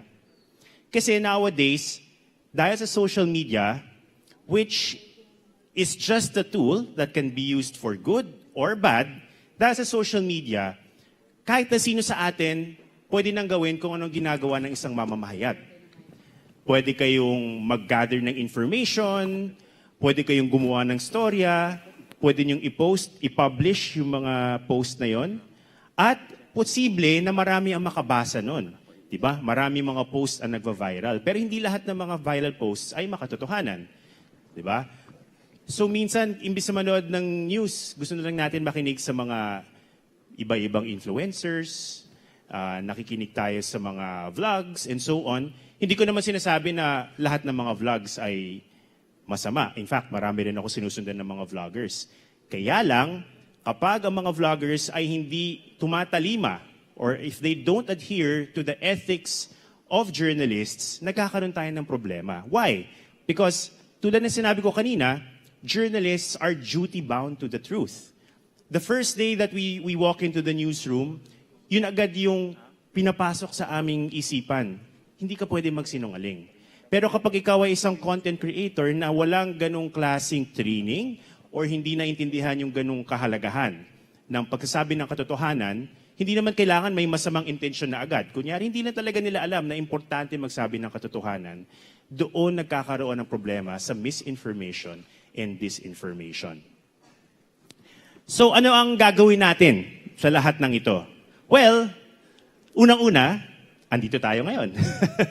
Mahalaga yung ganito mga pagtitipon-tipon, mahalaga na nag-uusap tayo, nagpupunta tayo sa mga communities, at ini-empower natin yung community to do something about this information and to encourage you to become advocates and champions of the truth vis-a-vis of community journalism o yung pagtuturo or yung pagbabalita tungkol sa nangyayari sa inyong komunidad.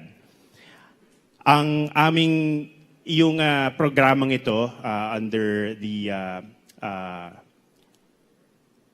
Initiatives for Media Freedom, sorry, nagkaroon ako ng konting mental block. The Initiatives for Media Freedom, nakita natin, based on the information and the data that I shared with you, nakita ng IMF at ng mga partners ito, mga media freedom advocates, including the Academe, UP Diliman, sila Cara, mga media advocates, and other media organizations, nakita natin na we have to do something about this. So gumawa tayo ng ganitong klaseng programa, nagpunta tayo sa iba-ibang communities, we reached out to community journalists, and based on the information that we were able to gather, naisip din natin na actually it's not all about bad news. Hindi naman ito puro bad news para sa ating lahat. In fact, meron ding mga gandang mga information na ipinakita yung digital media report. Ano yun? Balikan ko yung notes ko. Sabi din doon sa digital media report or digital news report na ang mga Pilipino ay nag-express ng malaking interest sa local news. 59% of Filipinos have expressed interest in local news. And they also look for stories that concerns that directly affect their lives, tulad ng coronavirus at 53% and climate change and the environment at 52%. Ibig sabihin, meron talagang hunger yung community for more information, for more news, especially as it relates to their communities. And that's where we can all contribute. Lahat tayo dito, bilang mga future journalists, mga media students, pwede na natin simulan yung pagbabalita tungkol sa ating komunidad right now. At yun ang aming paniniwala sa Fight. So, print pa namin sa t-shirt ng malaki, baka makalimutan ninyo. The group is called Fight. So, Fight is an independent and community-oriented media organization, and we believe that there is courage in telling stories. Pag sinabing courage in telling stories, ang courage ay hindi lamang nasusukat sa pagpunta sa mga malalayang lugar. Hindi lamang nasusukat sa pagsugod sa mga bagyo, pagsugod sa mga gyera, or sa pagkumpronta sa mga tao sa kapangyarihan. Ito rin ay nasusukat sa pagkukwento ng mga storya tungkol sa ating komunidad. Kasi hindi siya madali. Marami tayong mga challenges na kinakaharap along the way. So, what we believe is that we should build a community and we should empower local journalists to talk about their own community. Bakit? Community journalists are the most powerful agents of change and most powerful agents against disinformation. Kasi kayo ang may malaking kaalaman tungkol sa inyong lokal na komunidad, tungkol sa inyong pamayanan. Kapag may nagpakalat ng fake news sa isang community, madali ito nabubuhusan ng tubig. Kasi madaling magtanong sa kapitbahay, uy, totoo ba na naghiwalay na si ganito, si ganyan? Diba? Kumakalat ng chismis, pero madali rin siyang supilin kasi meron nakakaalam ng katotohanan. Bukod doon, community journalists are also the fastest when it comes to reporting about what's happening in their surroundings. Kasi andun na kayo eh. In fact, alam nyo na kung ano yung nangyayari maybe even before it happens. And because of the tools that are available to you, meron kayong social media, you can post your stories immediately. In fact, ngayon, sa news, marami sa mga balita na inilalabas natin galing sa mga citizen journalists. Viral ang kuha ni ganito, nakuna ng banggaan sa ganitong lugar.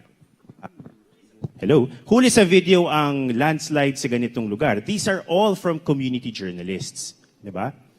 At pinaka-importante sa lahat, ang mga community journalists ang may pinakamalaking malasakit tungkol sa nangyayari sa kanilang komunidad. Dahil kayo yun. Kung ano man ang mga changes na nangyayari sa ating mundo, kayo ang apektado. And on the flip side, yung mga pagbabago na gusto nating makita, yung mga pagbabagong ating inaasam, kayo rin ang unang makikinabang. That's why we encourage all of you in today's media landscape where all of us are technically journalists na unang-una, huwag kayong tumigil sa kikinig. Huwag kayong tumigil sa pagtatanong. Alright, dalawa. Gusto nyo? Huwag kayong tumigil sa pakikinig. Yan. Again, huwag kayong tumigil. Paulit-ulit nating sabihin, huwag kayong tumigil sa pakikinig, sa pagtatanong, at maging matapang kayo sa pagkukwento tungkol sa karanasan ng inyong komunidad at ano yung mga pagbabago na gusto nyong makita.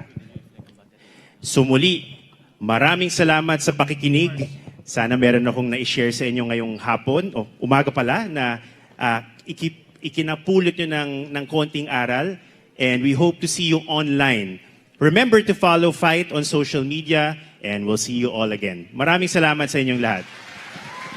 Daghang salamat, Sir Tomarolo. Sir, they want to have a Q&A with you, and may we ask you lang to go down? Sure. So we have asked 5 students. So we are asking Mr. Kyle Pulmones to curate the questions from our participants. Our first question, please introduce your name, your organization, or your school, hello. And your question. Alright, let's begin. Para mas marami tayong ma-accommodate. Meron pala kami mga stickers at mga mga merch sa likod. Baka gusto niyo mag-uwi ng ganda na logo namin, ano? Sobrang ganda, print namin ng ganito kalaki.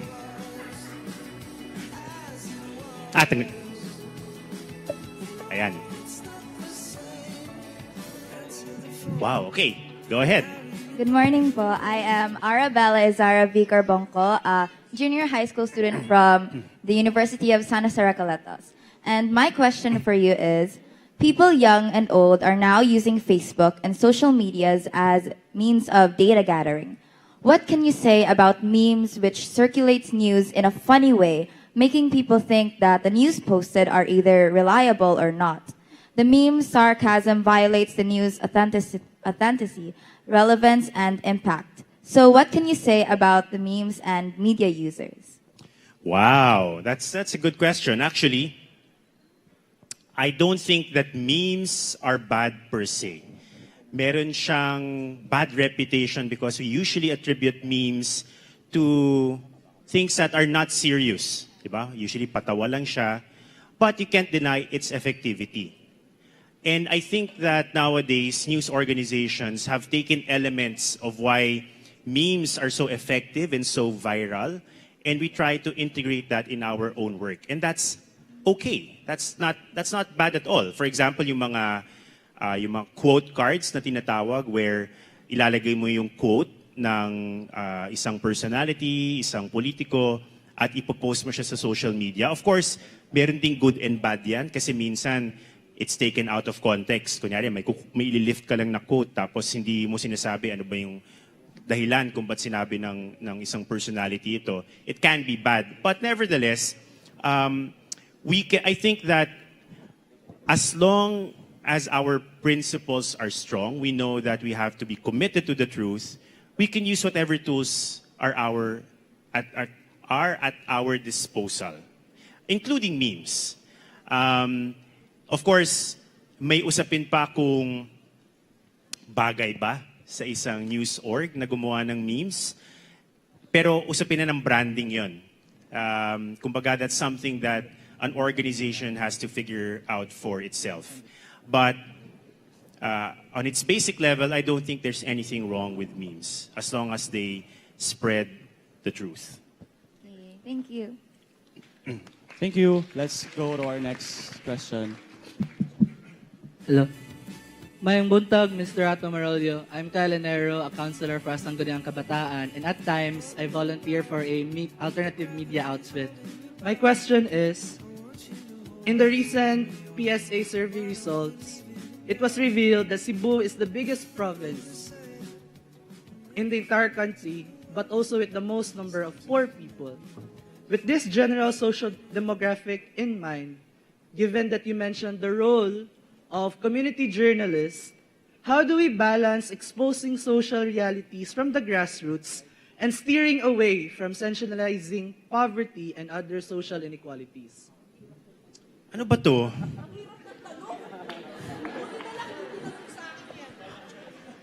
Akala ko ba friends tayo dito? No, but again, another good question. Actually, you talked about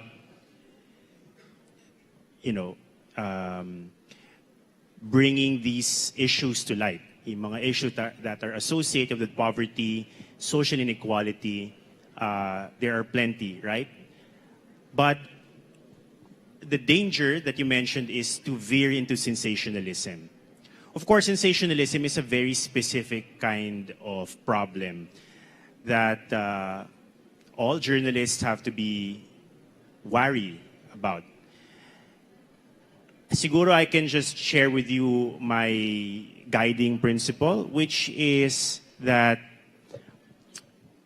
number one, there's nothing wrong with exposing what is going on in our community. Kasi some people automatically kapag nag-feature ka ng hardship ng mga tao, sabihin nila, naku, poverty porn yan. Alam niyo ba yung term na poverty porn?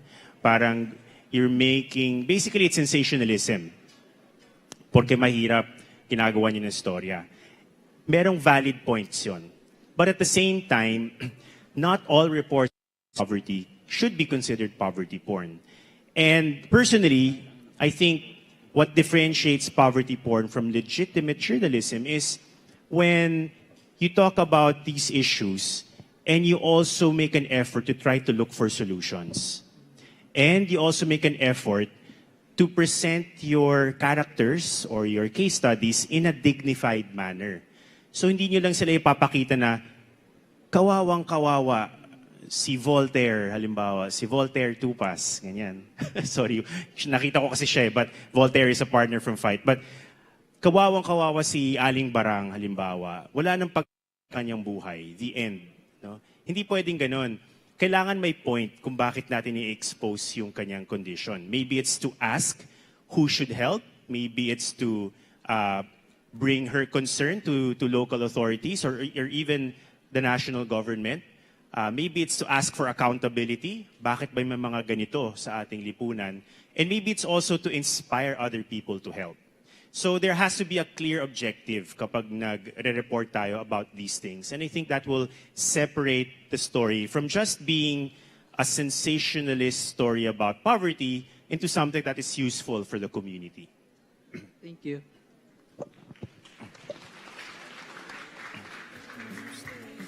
Good morning, Mr. Atom. I'm King Gonzalez from University of the Philippines, Cebu. And and with my question, sir, regarding what your discussion earlier that we are, journalists should adhere to ethical practices, and Ms. Cara David's discussion earlier too that we should also follow that. I'm just baffled with the idea that some media platforms or companies don't adhere to these ethics of journalism or media literacy guidelines, despite you guys encouraging us or emphasizing to adhere to these standards. So as students or like as common people, how can we help hold these entities accountable for their unethical principles or practices? You mean big media organizations? Yeah, like some media organizations not adhering to these type of principles. You can make your voices heard. I think one of the ways that people hold media organizations accountable is when they, ito effective to ha, pinupunan nila. Pinupunan ng mga manonood. Usually through social media. Not all of the criticism is fair, but a lot of it is fair. And, ang masasabi ko, nakakaabot. Nakakaabot yung ganung mga puna sa mga kinauukulan. Pero I guess that's only one thing that you can do. If you're really serious about trying to express yourself and bringing your concern to people who might do something about it, before they call it a letter to the editor, hindi na uso ngayon yun eh, LTTE, letter to the editor.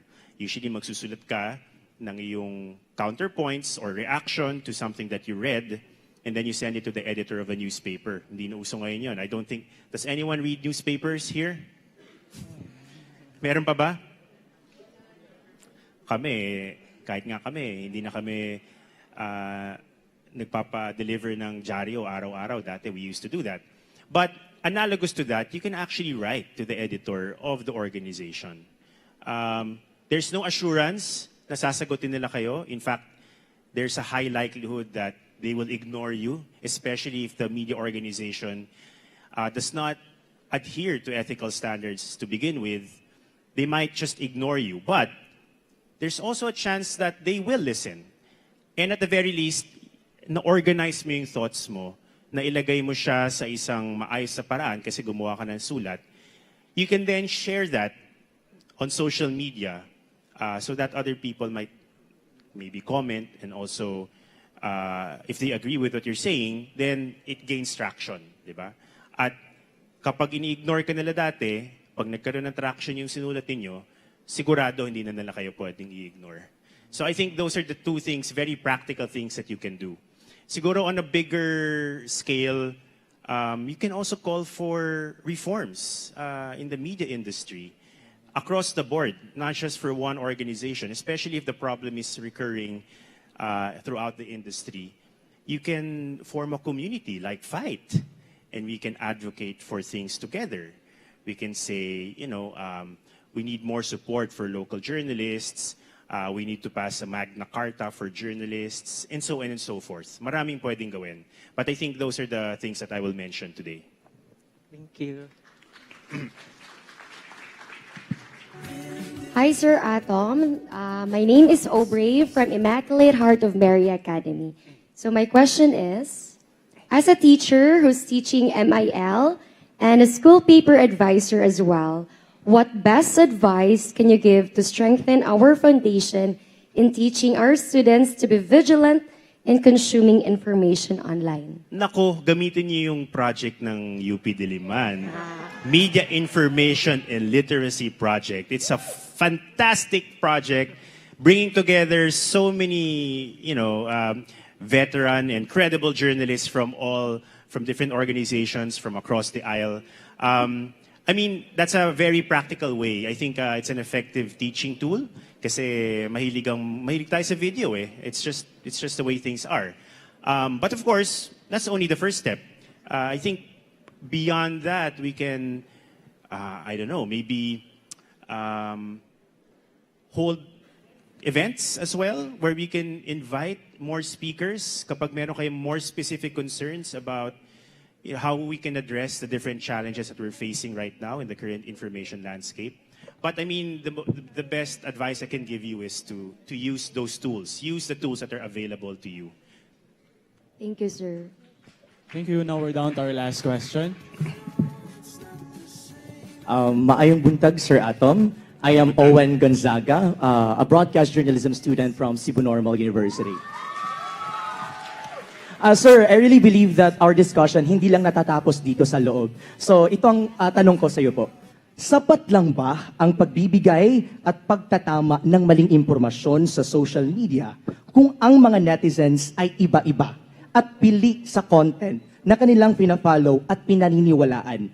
Papaano po ba tayo makakagawa ng sustainable at long-term solution sa pakikibaka natin sa information disorder?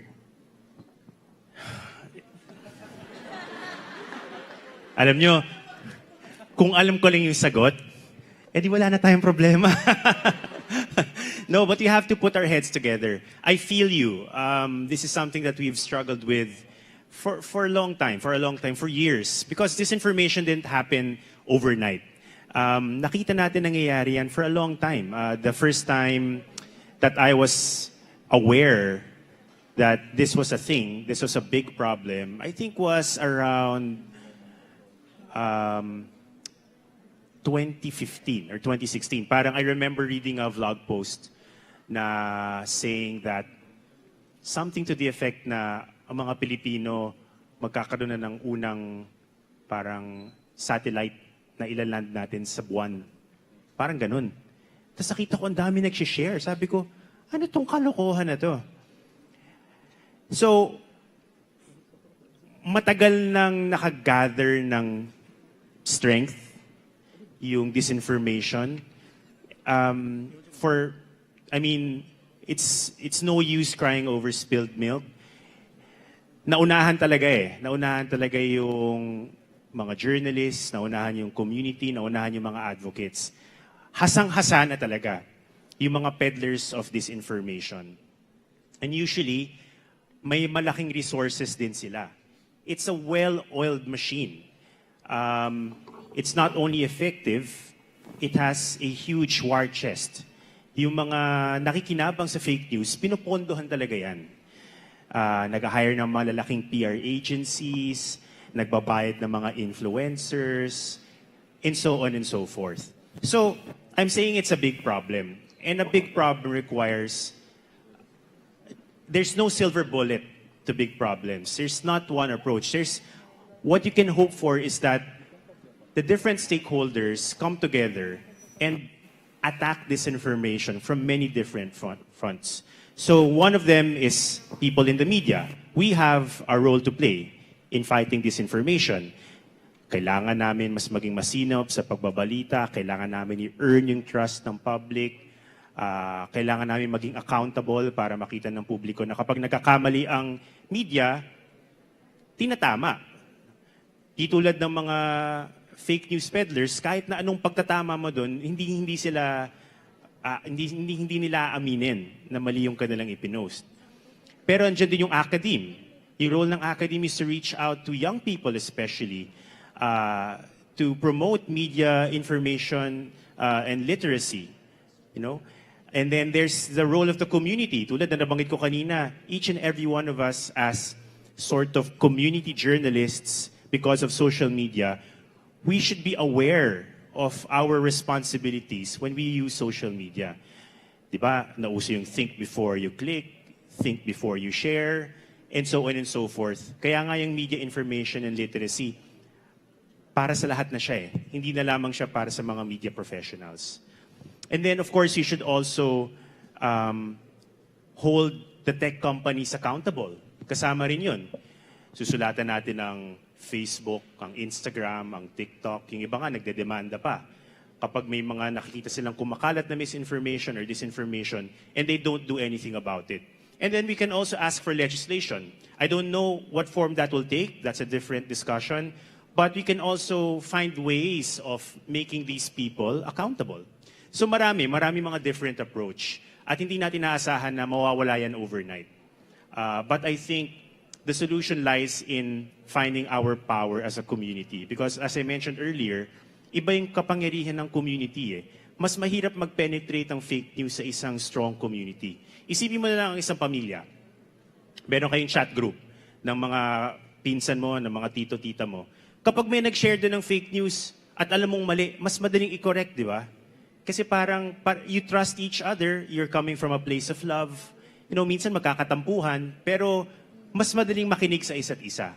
If you multiply that and turn it into something that can be applied sa mga magkakapitbahay and then sa mga magkakabarangay and then maybe sa buong bayan, then I think that's very powerful. Thank you, sir. Maraming salamat, ladies and gentlemen. Ako, ang hirap ng mga tanong. Diyos ko. Okay, thesis. Kaya nga. Anyway, sir, pwede ba namin kayo imbitahan sa taas? Kasama po si Ma'am Cara David. We would like to invite yung mga nagtanong kanina to akyat sa stage as a reward to have a photo op with them. Let's go, double time. Yes po, then we will award. And of course, we'll also be awarding our tokens and certificates to our speakers, and that is to be led by Mr. Voltaire Tupaz, as well as Ms. Julie Tainar of USJR, and Mr. Peter Mackenzie to also award our certificates. So first, let's have the photo op first for our... Tara.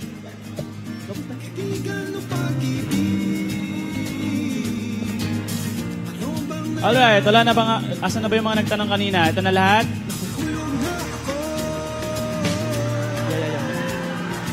Game.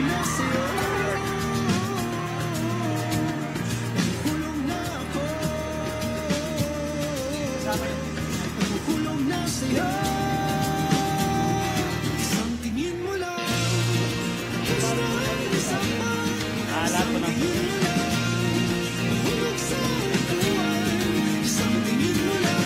Alright, let's take a photo op first with Sir Atong Arroyo first and then after together with Ms. Cara. Alright.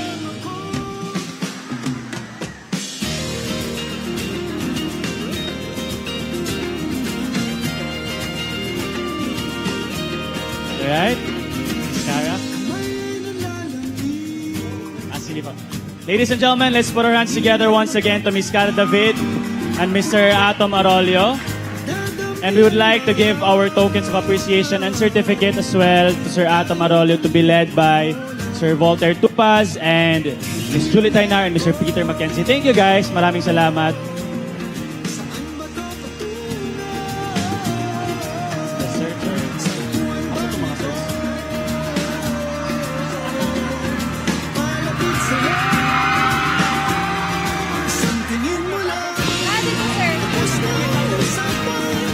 All right, thank you so much to our participants. Please go off stage now. Awat na po tayo. Thank you po. Thank you. Kalma, sabi ni Queen Yasmin, kalma, di ba? O, sige, tara na po. Ato, sir.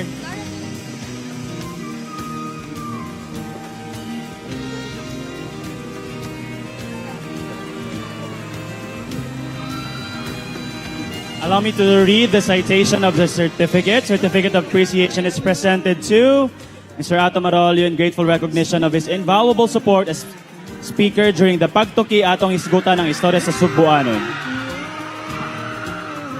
Given this 5th of February 2024 in Cebu City, signed by the co-founder and CEO of Life.ph, Sir Voltaire Tupaz. Maraming salamat po. Alright. Miss Cara, tinatawag ka po ni Sir Voltaire.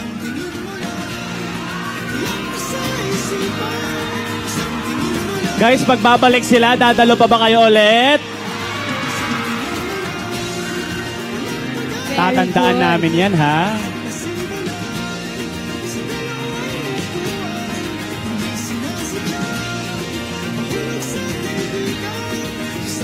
Ayun, yung 0.5 selfie din daw po, Sir Atom. 0.5 daw po, Gen Z selfie po Diyan na lang muna. kayo, guys. Team With up kayo. everyone. Tama kayo, sir.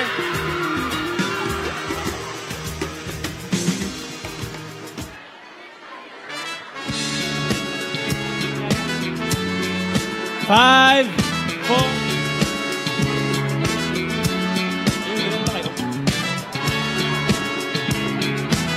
One, two, three. Smile. One more. Say Cebu. 1, 2, 3. Cebu.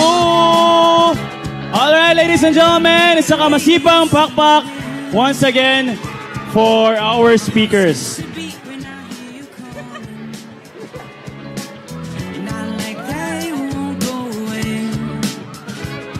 And of course, we would like to call on stage our panelists as well, Miss Juliet Hainar, Mr. Libot, and Miss Angie Angie. Saniel to receive their certificates. Hello.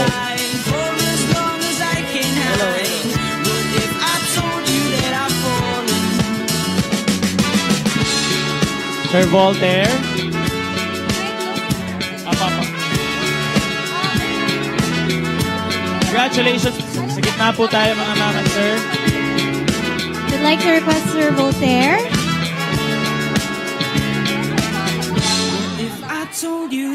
Every please settle down. Hindi pa po tayo natatapos. Ladies and gentlemen, let's also give a round of applause to our very own Mr. Libot, Miss Juliet Hainar, and Miss Angie Saniel.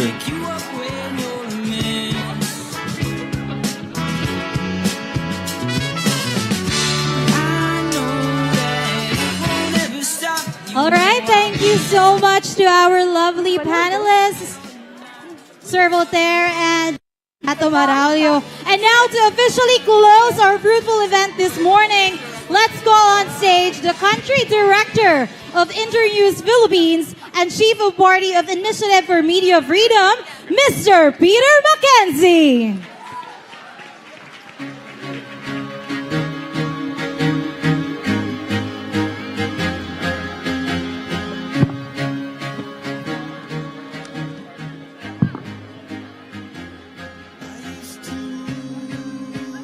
Maayong adlaw sa inyong tanan. So I don't know about you, but I've learned a lot of things today, but the most important thing I learned is never, ever accept a speaking engagement directly following Mr. Alfonso Tomas Aurelio. So that was my first mistake. On behalf of Internews, it's my pleasure to officially close the Visayas leg of the Barangay Hub Media and Information Literacy Roadshow. To the participants, I hope this event has provided you with a renewed determination to promote truth-telling and fact-based reporting in the evolving digital media environment and to protect yourselves and others from manipulation and disinformation. As young journalists and teachers, you have the potential to make a big impact on the Philippine news media and to ensure a healthy information ecosystem for the coming generations. So first, I want to thank our partners who provided so much support in making this event a success, specifically Life Solutions, also the University of San Jose Recoletos. Welcome. and of course, Fight Media and My TV. Thank you so much for all of your support.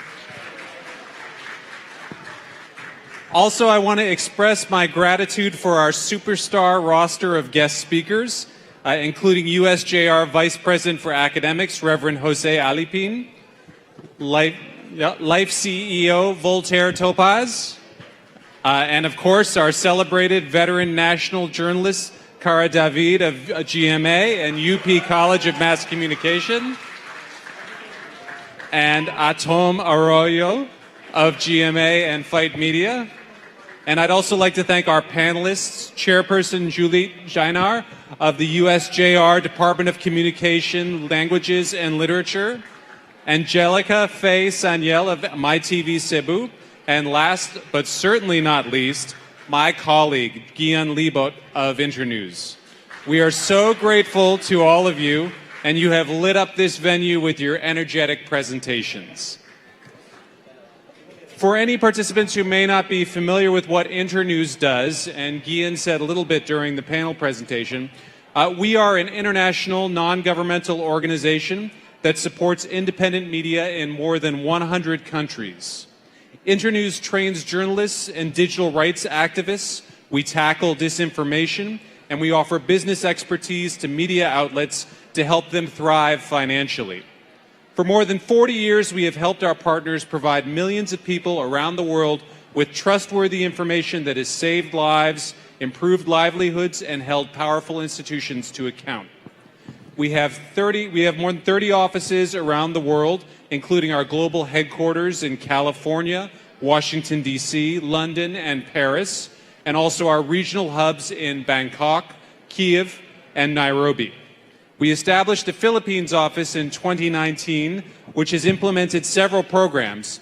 The largest of these, and the one that is supporting this event, is called the Initiative for Media Freedom, or IMF, which is funded by the United States Agency for International Development, or USAID. Through the IMF program, Internews and our partners have collectively designed and implemented activities to improve the safety of Filipino journalists, to bolster the capacity of media and other organizations to address disinformation, and to strengthen media self-regulation. As part of our counter-disinformation work, for the last 4 years, we've supported Life Solutions' development of Barangay Hub, which has successfully created feedback loops by training campus and community journalists like the ones here today, young content creators, journalism and communication teachers, civil society actors, and community members, and link them through the Barangay Hub pilot hubs and events. As of now, the Barangay Hub Facebook page has 8,200 followers and 586 pilot hub members. Life Solutions has also launched the hashtag Itama ang Mali campaign to raise awareness on disinformation in the country, and this has included social media campaigns and webinars. Life has organized pilot community hubs and conducted media literacy, content creation, and fact-checking workshops with students, teachers, campus journalists, and local media across 72. Cebu exemplifies the IMF's project's objective of advocating for media self-regulation, in particular the standard and model set by the Cebu Citizens Press Council, a model we drew upon earlier in the project when we supported the media sector in Baguio to develop their own Citizens Press Council, which is now called the Cordillera Media Citizen Council. The Barangay Hub series of roadshows aims to increase public awareness about media literacy and the importance of being able to understand, analyze, and evaluate media content and messages. At Internews, we believe that no one silver bullet solution is going to remove the tsunami of disinformation that is swept across the Philippines. It's up to all of us to take a comprehensive, multifaceted, whole-of-society approach to win this fight. And that starts with educating ourselves and our peers and colleagues about how disinformation works and how to tell when information providers are manipulating or misleading us. Media and information literacy enables critical thinking, which is key to increasing the public's resilience to disinformation. It is also all of our responsibility to support organizations and individuals who uncover the truth and provide it to the public without spin, political bias, or self-promotion. We hope that if Filipinos receive information that is accurate and truthful, they can make better choices and they will be able to successfully navigate the free market of ideas. This event aims to harness local interest in news, to help boost public trust in community news brands, and to build greater solidarity between and among media practitioners and their advocates. We want communities to be empowered through storytelling. If we can connect community media with citizens and campaign journalists like you, together you can amplify the stories that matter the most, especially ang Istorya sa Sugboanon. I'm thrilled to be visiting Cebu, and I'm grateful that I had the chance to experience this exciting event. Daghang salamat kaayo. Thank you so much, Mr. Mackenzie. May we request you to please stay on stage. And on behalf of USJR, may we request Ms. Julie Tainar. And on behalf of FIGHT, we have Mr. Voltaire Tupas to give our token of appreciation and certificate. Ladies and gentlemen, let's give it up for Mr. Peter Mackenzie and Internews.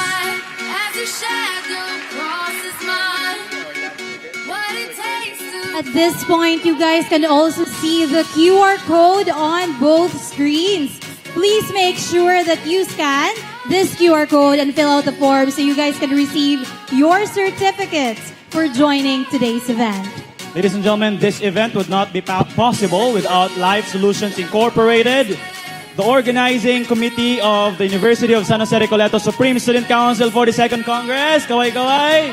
Thank you so much. You also have USJR Department of Communication, Languages and Literature, the Office of the Vice President for Academics and Research, IMC, Hair Office, and everyone. And you guys, nagang kayo salamat sa inyong pag-aring. Thank you everyone for coming! I hope nga, namin sunod nga event, you will still attend. Thank you, ladies and gentlemen. This has been your host, Mayong Hapon. My name is Marco Romas. And my name is Mernal Dahaw saying, Maayong Udto, Upadayang tang hisgutan ang istorya sa Sugbo. Adelante!